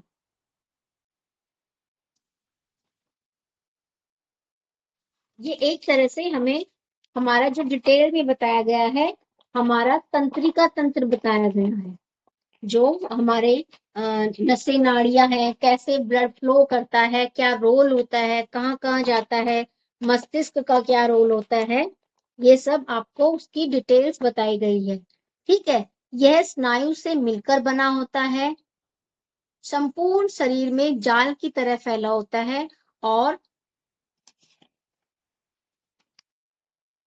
परिधीय तंत्रिका तंत्र 2 प्रकार का होता है। आप इसको भी अंडरलाइन करें। परिधीय तंत्रिका तंत्र, ये सब पॉइंट्स हैं जो बोल्ड नहीं हो रहे हैं, और किसका? नर्वस सिस्टम के पार्ट है, ठीक है। अब नेक्स्ट है कपाल तंत्रिका यानी कि कॉर्नियल नर्व्स। ये मस्तिष्क से आरंभ होकर मस्तिष्क में ही समाप्त हो जाती है, तभी इनका नाम क्या दिया गया है? कपाल, यानी कि कपाल में ही होती है, कपाल में ही शुरू होती है और हमारे कपाल में ही खत्म हो जाती है। ये इनकी नंबर्स बताए गए हैं, पेयर में होती हैं, और जैसे olfactory nerves, optic nerves, facial nerves आदि, ठीक है। नेक्स्ट है स्पाइनल नर्व्स। यह है सुषुम्ना से निकलकर संपूर्ण शरीर में फैली होती है, यानी कि जो कार्नियल नर्व्स होती है वो सिर्फ हमारे कपाल में होती है, ठीक है, और बाकी जो होती है स्पाइनल नर्व्स ये हमारे पूरे शरीर में फैली होती है। इनकी संख्या कितनी होती है? वो पेयर्स में 12 होते हैं, और ये पेयर्स में यानी कि जोड़े में 31 होते हैं, यानी कि डबल कर दीजिए इनका। कशेरुका अनुसार इन्हें विभाजित किया गया है, जैसे कॉर्वियल नर्व्स 8 जोड़े और थोरेटिक नर्व्स 12 जोड़े। लंबर नर्व्स 5 जोड़े, स्केरल नर्व्स 5 जोड़े, ठीक है। स्वायत्त तंत्रिका तंत्र यानी कि ऑटोनोमिक नर्वस सिस्टम, यह भी तंत्रिका तंत्र का अनैच्छिक भाग है। इन वॉलेंट्री भाग होता है जो शरीर में स्वतः होने वाली क्रियाओं, है ना। अनैच्छिक यानी कि जो खुद होती है क्रियाएं, जिन पे हमारा कंट्रोल नहीं होता है ना। ऐच्छिक जो होती है जिनको हम अपनी इच्छा से करते हैं, ठीक है। जैसे हाथ का हिलाना, हाथ को हिलाया, जब हमारी इच्छा होगी तभी तो हम अपना हाथ हिलाएंगे। लेकिन जैसे हमारा हार्ट बीट होता है, हार्ट जो हमारा दिल धड़कता है, वो क्या एक अनैच्छिक क्रिया है ना।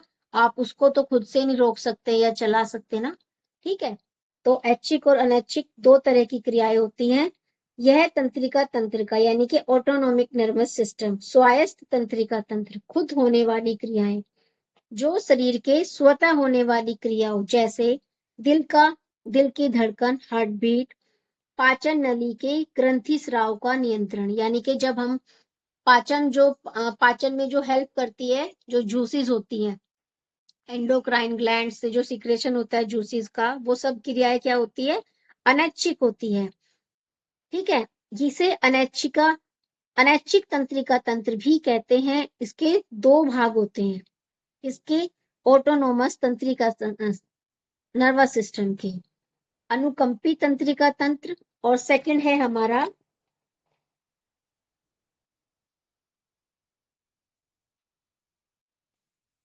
परानुकंपी तंत्रिका तंत्र, सिंपैथिक और पैरासिम्पैथेटिक, ठीक है।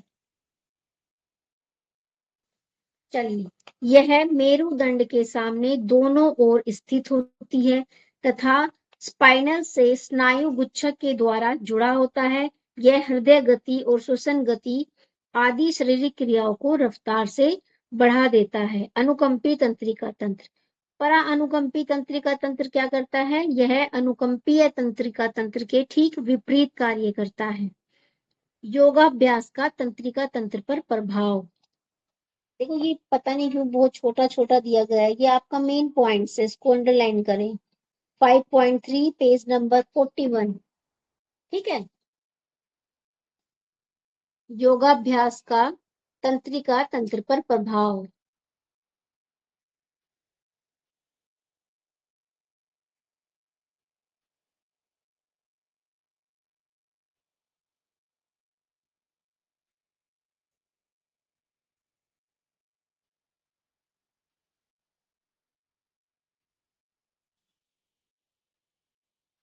हमारे शरीर के सभी अंग तभी कार्य करते हैं जब मस्तिष्क से आदेश मिलता है, ठीक है।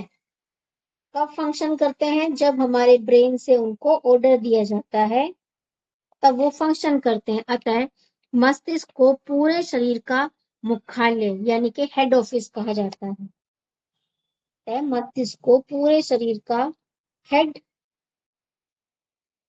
ऑफिस कहा जा सकता है। योगाभ्यास के समय हमारे शरीर की समस्त गतिविधियां तेज हो जाती हैं। जब हम आसन करते हैं, प्राणायाम करते हैं, तो हमारे जो शरीर की गतिविधियां होती है वो तेज हो जाती है, इसलिए हमारा तंत्रिका तंत्र भी तेजी से कार्य करने लगता है। योगाभ्यास से मस्तिष्क अपने सामर्थ्य अनुसार कार्य करने में सक्षम हो जाता है। नियमित योगाभ्यास करने से तंत्रिका तंत्र पर निम्नलिखित प्रभाव पड़ते हैं, जैसे नंबर 1, सामान्यतः मस्तिष्क का लगभग 13% हिस्सा ही कार्य करने में सक्षम होता है। जनरली यानी कि नॉर्मली हमारा जो ब्रेन है उसका 13% जो पार्ट होता है वो ही कार्य करने में सक्षम होता है। लेकिन यदि हम योगाभ्यास से मस्तिष्क की कार्य करने की क्षमता को असीमित विस्तार किया जा सकता है, यानी कि 13 से उसको बढ़ाया जा सकता है। योगाभ्यास से हम अपने मस्तिष्क की कैपेसिटी को बढ़ा सकते हैं। दूसरा, नियमित यौगिक अभ्यासों से मस्तिष्क और तंत्रिका तंत्र अधिक सजग बनता है, जिससे संवेगों के मस्तिष्क में पहुंचने और मस्तिष्क द्वारा आदेश को प्रेषित करने में समय कम लगता है। कम टाइम में क्रियाएं हो जाती है। प्राणायाम तथा ध्यान से मन की चंचलता को, जो हमारा मन होता है स्थिर नहीं रहता, अस्थिर होता है, उसको स्थिर कर सकते हैं। हमारा स्वयं का कंट्रोल होता है, हो जाता है हमारे मन पर, यानी कि हम स्वयं पर कंट्रोल पा जाते हैं योगाभ्यास से। और मानसिक एकाग्रता, यानी कि मानसिक एकाग्रता बढ़ती है। जब हमारी एकाग्रता बढ़ती है तो उससे हमारा धैर्य भी बढ़ता है। इस प्रकार मस्तिष्क की कार्य क्षमता में वृद्धि होती है। तो इस तरह क्या होता है, हमारा जो ब्रेन होता है उसका फंक्शन, उसके कार्य करने की क्षमता बढ़ जाती है। योगाभ्यास तनाव और अनिद्रा से त्वरित मुक्ति दिलाता है। तंत्रिका तंत्र से संबंधित रोगों को दूर करने में अब कौन कौन से अभ्यास नर्वस सिस्टम से संबंधित रोगों को दूर करने में हेल्प करते हैं? जैसे आसन में कौन कौन से होते हैं? पवन मुक्त आसन की श्रृंखला, ठीक है, जैसे शशंक आसन, भुजंग आसन, मार्जरी आसन, गोमुख आसन, वज्रासन, सर्वांग आसन, मत्स्य आसन, शवासन। प्राणायाम नाड़ी शोधन, प्राणाकर्षण और भ्रामरी, उज्जयी। क्रियाएं जलनेति, कपालभाति, त्राटक। मुद्रा खेचरी मुद्रा, शांभवी मुद्रा, उन्मनी मुद्रा। विशेष रूप से योग निद्रा, सोहम साधना, गायत्री मंत्र जाप, अंत्यश्रावी तंत्र।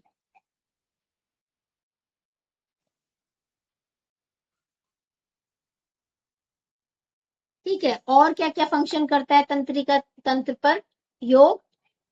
हमारे जैसे लिखा है इसमें, तनाव को कम करता है, नींद में सुधार लाता है, एंजाइटी डिप्रेशन में राहत दिलाता है, और नर्वस सिस्टम को बैलेंस करता है। हमारी जो मेमोरी होती है, याददाश्त होती है, उसको मजबूत बनाता है। ठीक है, तो ये सब क्या फंक्शन होते हैं, मतलब योगाभ्यास से हमारे नर्वस सिस्टम पर ये सब इफेक्ट आते हैं। अब नेक्स्ट है अंतःस्रावी यानी कि एंडोक्राइन सिस्टम।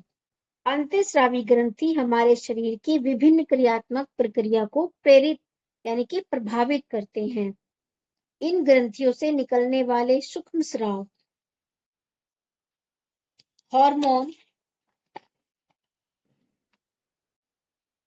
शरीर की तमाम सूक्ष्म एवं स्थूल प्रक्रियाओं को अपना प्रभाव डालते हैं।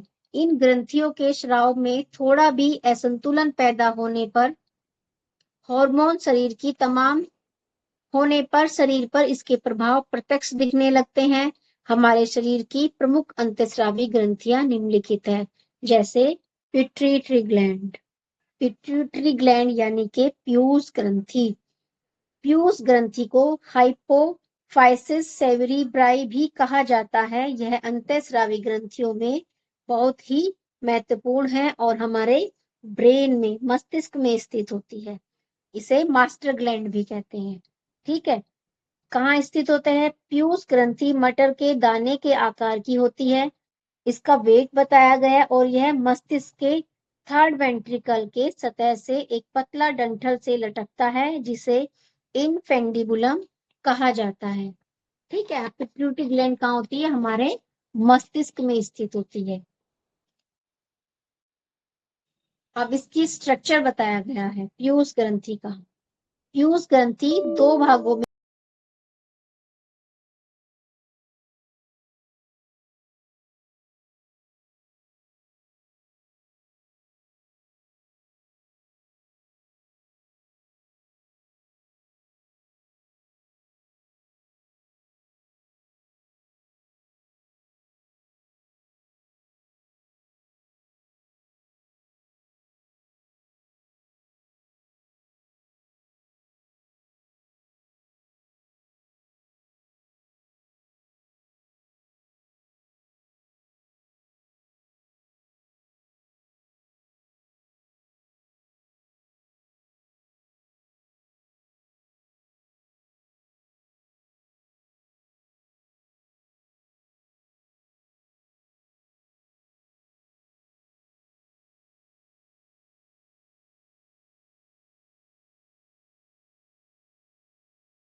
हार्मोन का सिक्रेशन होता है।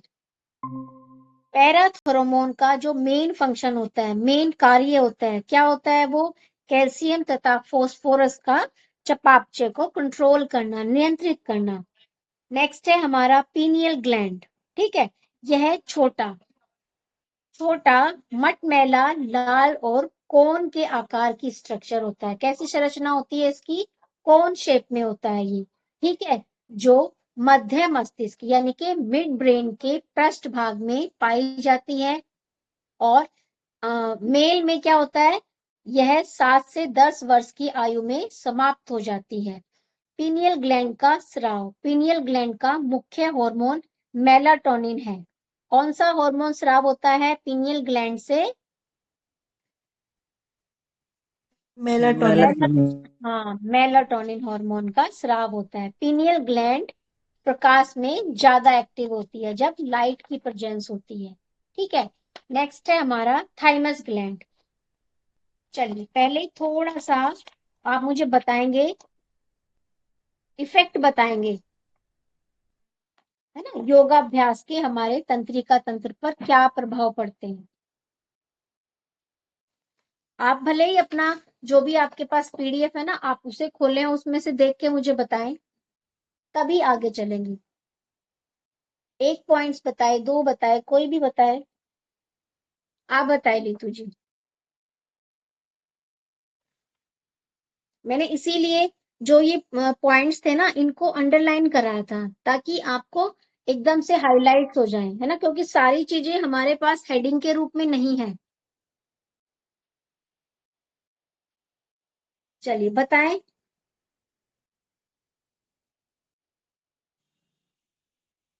अच्छा चलिए बताएं, रक्त परिसंचरण तंत्र के रोगों में निम्नलिखित कौन कौन से योगाभ्यास हम कर सकते हैं अपने रक्त परिसंचरण तंत्र को, ब्लड सर्कुलेटरी सिस्टम को एक्टिवेट, स्टिमुलेट करने के लिए, स्वस्थ रखने के लिए। आप बताइए हेमंत। मैम खाली योगाभ्यास या षटकर्म, आसन, प्राणायाम, जल नीति, कपालभाति, संधि संचालन, ताड़ासन, तिर्यक ताड़ासन, कटी चक्रासन, शवासन, शशकासन, वज्रासन, मकरासन, सर्पासन, नाड़ी शोधन, सूर्य वेदन, शीतली, शीतकारी, भ्रामरी, उज्जयी, योग निद्रा, सोहम साधन, गायत्री मंत्र जप।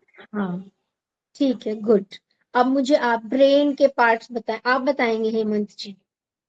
हमने आज जैसे ब्रेन जो पढ़ा है, ब्रेन डिस्कस किया है, आप मुझे ब्रेन के पार्ट्स बताएंगे। आपके पास जो पीडीएफ है आप उसी से देख के बताए, है ना। जैसे मैंने आपको पढ़ाया है, आपने पढ़ा है, तो थोड़ा सा आपको क्लियर हो जाएगा फिर जब आप उसे खुद से मेरे सामने पढ़ेंगे और बताएंगे, डिस्कस करेंगे। थोड़ा सा देख के ही बताएं आप। हेमंत जी क्लास में है? जी मैम, मेरे पास पीडीएफ नहीं है मैम आज, लेकिन ब्रेन के 4 भाग हैं मैम। 1 मिनट, आपको मैं थोड़ा रोकती हूँ। आपके पास पीडीएफ क्यों नहीं है? जी मैम, मैं अपना जो है ना, आज मेरा सेंटर में कार्य था, वो जो है आयुष विभाग वाला, तो घर से मैं जो है 5 बजे घर चला जाता हूँ मैम, लेकिन आज नहीं जा पाया हूँ।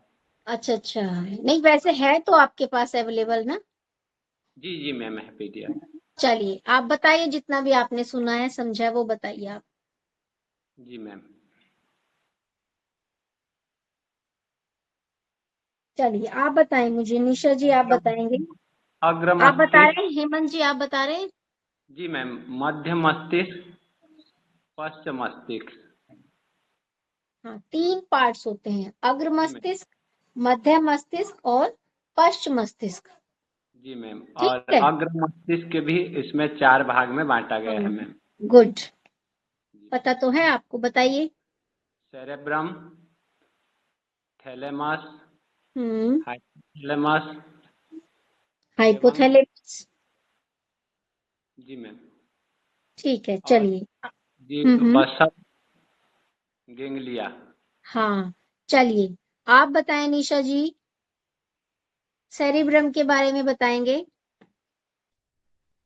सेरिब्रम यह मस्तिष्क का ऊपरी तथा सबसे बड़ा भाग है। क्या करता है ये हमारे शरीर में? सेरेब्रम संवेदी तंत्रिकाओं, sensory nerve impulse from body to brain के कार्य को नियंत्रित करता है। हाँ स्मरण शक्ति, तर्क शक्ति, इच्छा शक्ति, निर्णय शक्ति आदि को नियंत्रित करता है। हाँ, यानी कि बॉडी टू ब्रेन, यानी कि जो बॉडी से संवेदनाएं हमारे ब्रेन को जाती है उनको कंट्रोल करने का जो काम होता है, जो वर्क होता है, वो किसका होता है? सेरिब्रम का होता है। ठीक है। मस्तिष्क के 3 भाग बताए गए हैं, अग्र मस्तिष्क, मध्य मस्तिष्क और पश्च मस्तिष्क। अब अग्र मस्तिष्क में भी 4 हमारे पार्ट हैं, जिसमें फर्स्ट है सेरिब्रम।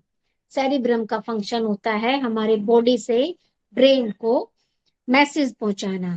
ठीक है। नेक्स्ट है थैलेमस। थैलेमस बताएंगे, आप बताएं लीतू जी। Yes ma'am. हाँ। यह मुख्य रूप से संबंधी आवेग सेंसरी इम्पल्सेस की ग्रहण करने का कार्य करता है। यह सेरिब्रल कॉर्टेक्स के संबंधित क्षेत्र में सूचनाओं को लेकर फैलाता है। यह मुख्य संबंधी क्षेत्रों की नियंत्रित करता है। इसकी सहायता से दर्द जैसे कि पेन, टेम्परेचर, लाइट, टच तथा प्रेशर आदि महसूस किया जा सकता है। फील करते हैं हम इसके माध्यम से। हमें जब पेन होता है, टेम्परेचर जो हमारे शरीर का तापमान होता है, ठीक है, वो किसके द्वारा? यानी कि अब ब्रेन है, ब्रेन में भी तो अलग अलग ये पार्ट हैं और उनके पार्ट के अलग अलग फंक्शन है ना। अब नेक्स्ट है हाइपोथैलेमस। मीना जी चले गए क्या? आप बताएं। हाँ मीना जी आप बताएं।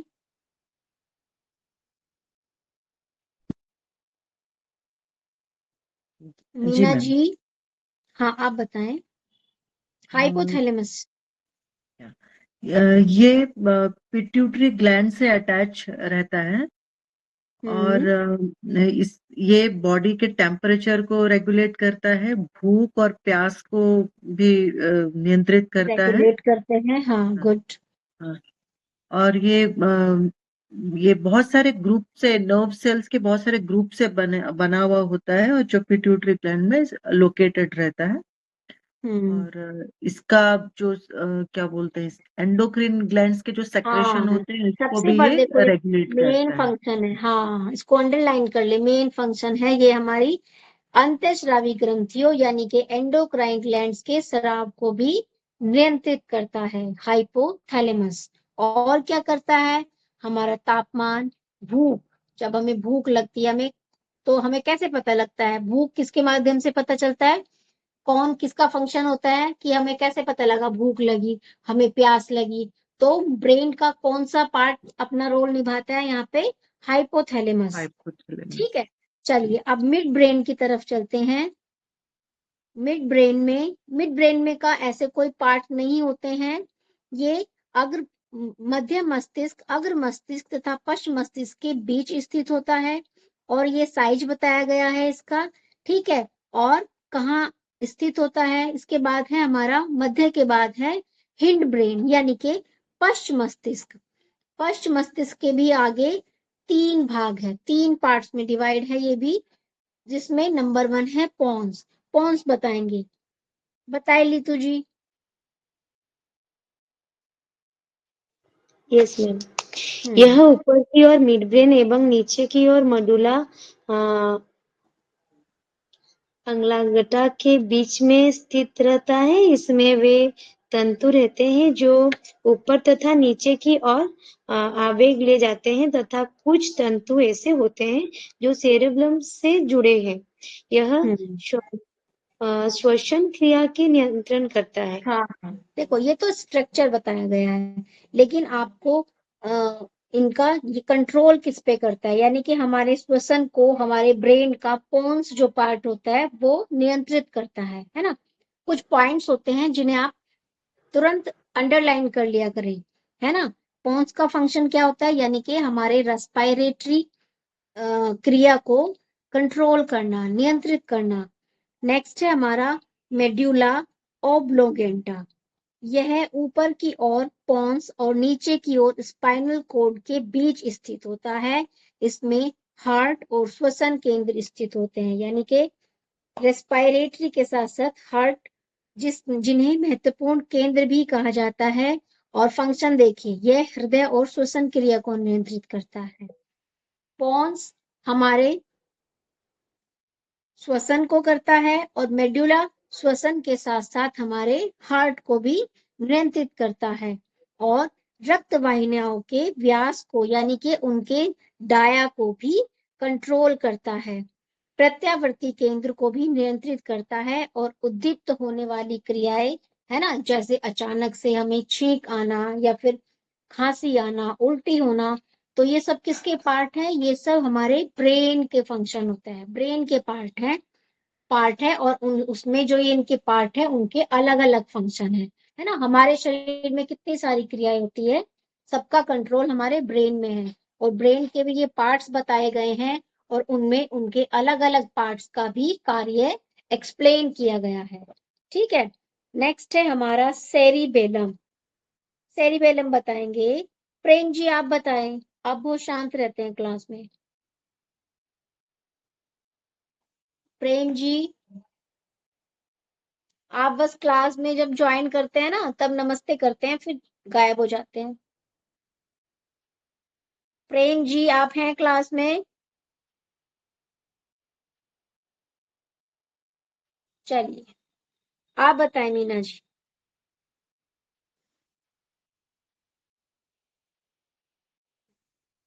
मीना जी, जी मैम। आप बताएं।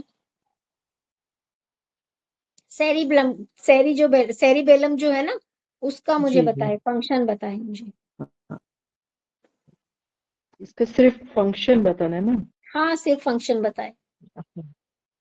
ये जो शरीर के जो वॉलेंटरी मसल्स होते हैं उसको ये उसका मूवमेंट ये कंट्रोल कोऑर्डिनेट करता है उसके बीच में, और ये बॉडी और माइंड का भी बैलेंस मेंटेन रखता है। हाँ, नॉर्मल पोस्चर कंडीशन यानी कि ऑफ जी। हाँ, हमारे पोस्चर को बैलेंस करता है सेरिबेलम और हमारी जो ऐच्छिक जी पेशियों की गति के समन्वय स्थापित यानी कि उसमें भी बैलेंस बनाता है। नेक्स्ट है स्पाइनल कोर्ड। कोऑर्डिनेशन करता है। हाँ, कोऑर्डिनेशन करता है। स्पाइनल कोर्ड का भी आप ही बताएं। एक ये सबसे लॉन्गेस्ट, जैसे जिसको सूक्ष्म के नाम से जाना जाता है, लॉन्गेस्ट पार्ट होता है ये, और जो कि सेंट्रल नर्वस सिस्टम से जुड़ा होता है सिलेंड्रिकल शेप में। हाँ जी, और इसका मेन फंक्शन क्या होता है? मेड ऑफ, इसका फंक्शन क्या होगा मैम? एक मिनट में। फंक्शन, चलो ये हमारा वर्क हुआ। ठीक है, अब आगे चलते हैं परिधीय तंत्रिका तंत्र। थोड़ा सा ये थोड़ा लेंदी था ब्रेन वाला ना, थोड़ा सा दोबारा डिस्कस हो जाएगा तो ये क्लियर हो जाएगा। ठीक है, चलिए ऑटोनोमिक नर्वस सिस्टम पर आएंगे। बताएं, आप बताएं लीतू जी, ऑटोनोमिक नर्वस सिस्टम के बारे में।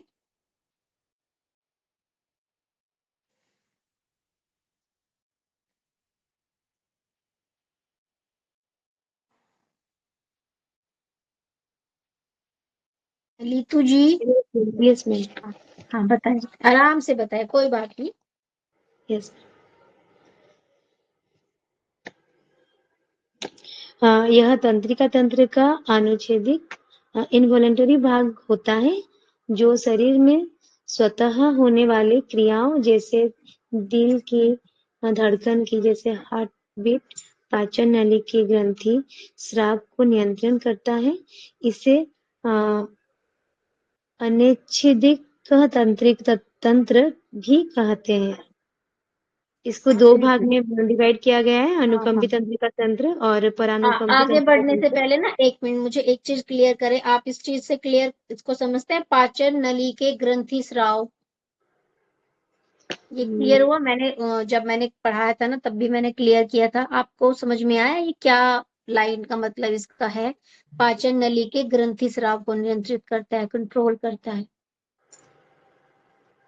मैम आई थिंक पाचन नली दैट्स वो फूड पाइप को हाँ बोलते हैं। चलिए मैं बताती हूँ, है ना, फिर आगे बढ़ेंगे। पाचन नली जैसे देखो, जब हमारा डाइजेशन होता है ना, अब ऐसा तो है नहीं हमने खाना खाया और वो ऐसे ही हमारे बॉडी ने एब्जॉर्व कर लिया, उसका पाचन होता है, यानी कि उसे छोटे छोटे टुकड़ों में डिवाइड किया जाता है, फिर उसको एक जूस की फॉर्म में कन्वर्ट कर दिया जाता है ना। तो वो ऐसे ही तो नहीं हो जाता ना कि बस शरीर में गया, अंदर गया और टूट के जूस। तो मैम पाचन, ये वो स्मॉल इंटेस्टाइन में जो उसका जो क्रिया होता है वही आप समझा रहे हैं ना, पाचन हाँ नली। हाँ, पाचन हुआ है ना, मतलब पाचन नली की ग्रंथि स्राव, यानी कि जो हमारे डाइजेशन में जूसेस का महत्व होता है ना। बाइल जूस का सिक्रेशन होता है, हमारे पाचन में हेल्प करता है। तो जो पाचन में होने वाले जूसेस का सिक्रेशन होता है ना, उसको कंट्रोल करता है ना, उसको कंट्रोल करता है ऑटोनोमिक नर्वस सिस्टम। समझे इसको, पाचन नली ग्रंथि के स्राव को नियंत्रित, पाचन नली के यस मैम, ग्रंथि स्राव का मीनिंग क्लियर हुआ। Yes ma'am. हाँ, यानी कि जो पाचन में हमारे जूसेस का, पाचन के जो हेल्प करता है फूड को डाइजेशन में, है ना, छोटे छोटे टुकड़ों में, फिर द्रव्य में जूसेस भी हेल्प करते हैं, जूसेस का सिक्रेशन होता है, यानी कि वो एक क्या है, जूसेस का सिक्रेशन क्या है, एक ऑटोनोमस नर्वस सिस्टम, यानी कि एक ऐच्छिक क्रिया है वो, उस पे हमारा कंट्रोल नहीं है। वो खुद ही, जैसे हमारे दिल की धड़कन, हार्ट बीट खुद ही पंपिंग होती रहती है, ऐसे ही जो सिक्रेशन होता है जूसेस का पाचन के टाइम, वो भी एक ऐच्छिक क्रिया है, स्वयं ही होगा, हमारा कोई कंट्रोल नहीं है उसके ऊपर। ठीक है, चलिए नेक्स्ट है अंतिस एंडोक्राइन सिस्टम बताएंगी। मीना जी आप बताएं,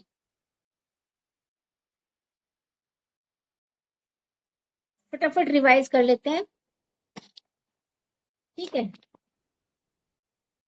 फिर अपना कल से स्टार्ट करेंगे, जो वो होगा हमारा थाइमस ग्लैंड। और मैंने आपको, जो मैंने ब्लड के पार्ट आपको बताए हैं, मैंने कल आपको उनके फंक्शंस भी नोट कराने हैं। ठीक है, मुझे याद दिला दी, क्लास में जैसे स्टार्ट होगी मैं आपको पहले उनके फंक्शंस नोट डाउन कराऊंगी। चलिए बताए फटाफट endocrine system. Endocrine system mainly body के सारे जितने भी फंक्शंस होते हैं उनके प्रोसेस को इन्फ्लुएंस करता है, प्रभावित करता है। और मेन काम होता है इसका डिफरेंट तरह के हार्मोन्स को सेक्रेट करने का, हाँ, हार्मोन्स के स्राव को सेक्रेट करने का। और ये बहुत सारे सटल और ग्रॉस प्रोसेस, मतलब जो सूक्ष्म स्तर पे जो प्रोसेस होते हैं उनको भी ये नियंत्रित करता है। यानी कि सूक्ष्म और और स्थूल, या जो जो छोटे स्तर और या बड़े स्तर। सूक्ष्म मतलब मीन्स छोटा, और स्थूल मतलब बड़ा। ठीक है, और निशा जी आप बताएं, चलिए आप तो बहुत देर से, आपका नंबर ही नहीं आ रहा है, आप बताएंगे मुझे अब पिट्यूटरी ग्लैंड के बारे में, आप एक्सप्लेन करें निशा जी, यस मैम। आप बताएं। पिट्यूटरी ग्लैंड को हम्म हाइपोफिसिस सेरेब्री भी कहा जाता है। हम्म यह अंतःस्रावी ग्रंथियों की बहुत ही महत्वपूर्ण है। मास्टर ग्लैंड भी कहते हैं इसे। ये मटर के दाने के आकार की होती है। मनुष्य में इसका वजन 0.5 से 1 ग्राम होता है। यह मस्तिष्क के थर्ड वेंट्राइट में स्थित होता है। यह पतला डंठल इनफंडिबुलम कहते हैं। इनफंडिबुलम कहते हैं। हम्म इनफेंडिबुलम, है ना। जी। चलिए अब ये स्ट्रक्चर बताया गया है पिट्यूटरी ग्लैंड का। मास्टर ग्लैंड बहुत इंपॉर्टेंट ग्लैंड होती है और हमारे ब्रेन में स्थित होती है। प्यूस ग्रंथि, पिट्यूटरी ग्लैंड, मास्टर ग्लैंड कहाँ सिचुएटेड होती है, हमारे ब्रेन में, मस्तिष्क में स्थित होती है, और दो भागों में डिवाइड रहती है। एक अग्रभाग यानी कि एंटीरियर पिट्यूटरी, और सेकंड होता है हमारा पोस्टीरियर यानी कि पश्च भाग। और इन दोनों भागों के बीच को क्या कहते हैं? पार्स, पार्स इंटरमीडिया, या है ना। ठीक है, अब है नेक्स्ट हमारा अग्रभाग। एंटीरियर पिट्यूटरी ग्लैंड के से निम्नलिखित हॉर्मोन्स का स्रावन होता है। अब बताएं कौन कौन से हॉर्मोन्स का स्रावन होता है, सिर्फ नाम बताएंगे। ग्रोथ हाँ, अब हार्मोन, बताएं।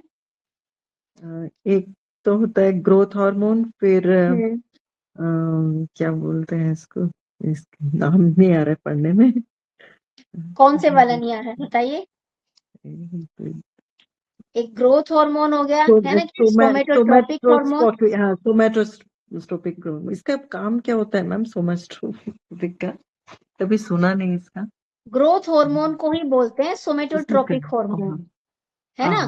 तो दोनों एक हाँ, ही है। यानी कि जो हमारे शरीर में जो वृद्धि का कार्य होता है ना, हमारे शरीर की जो ग्रोथ होती है वो किसके द्वारा होती है? ग्रोथ हार्मोन के द्वारा होती है ना।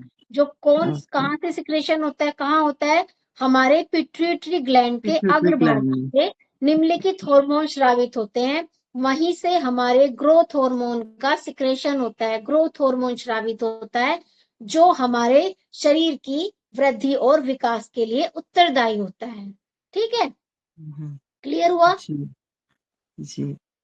चलिए, और एक लैक्टोजेनिक हार्मोन भी है इसी, दूसरा।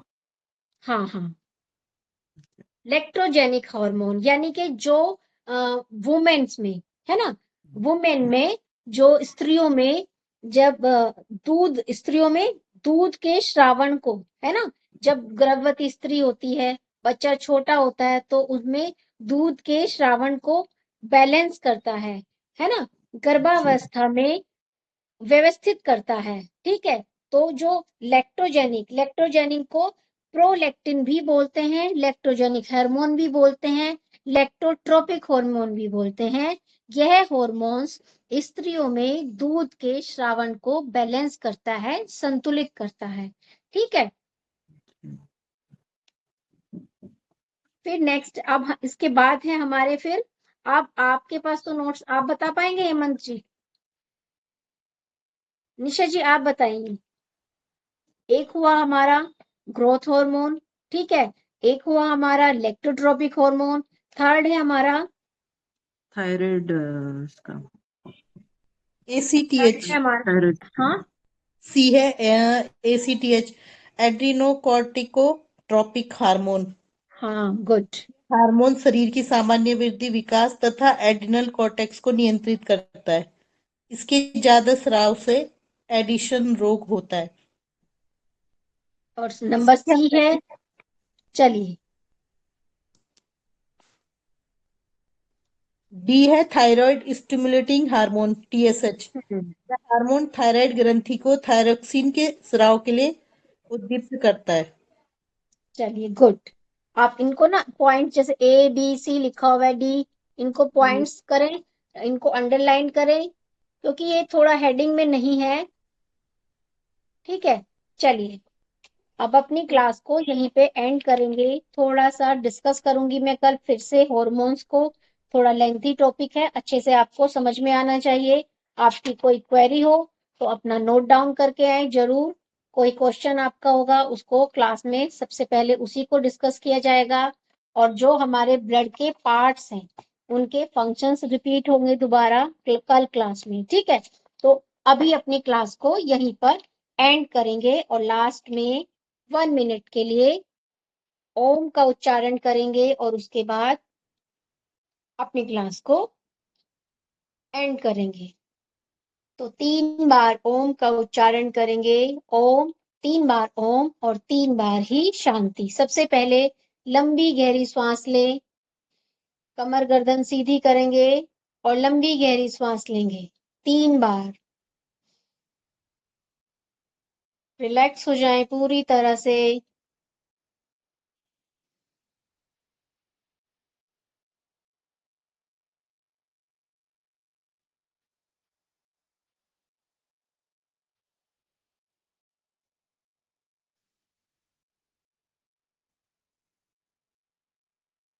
नाउ ओम का उच्चारण करें। अ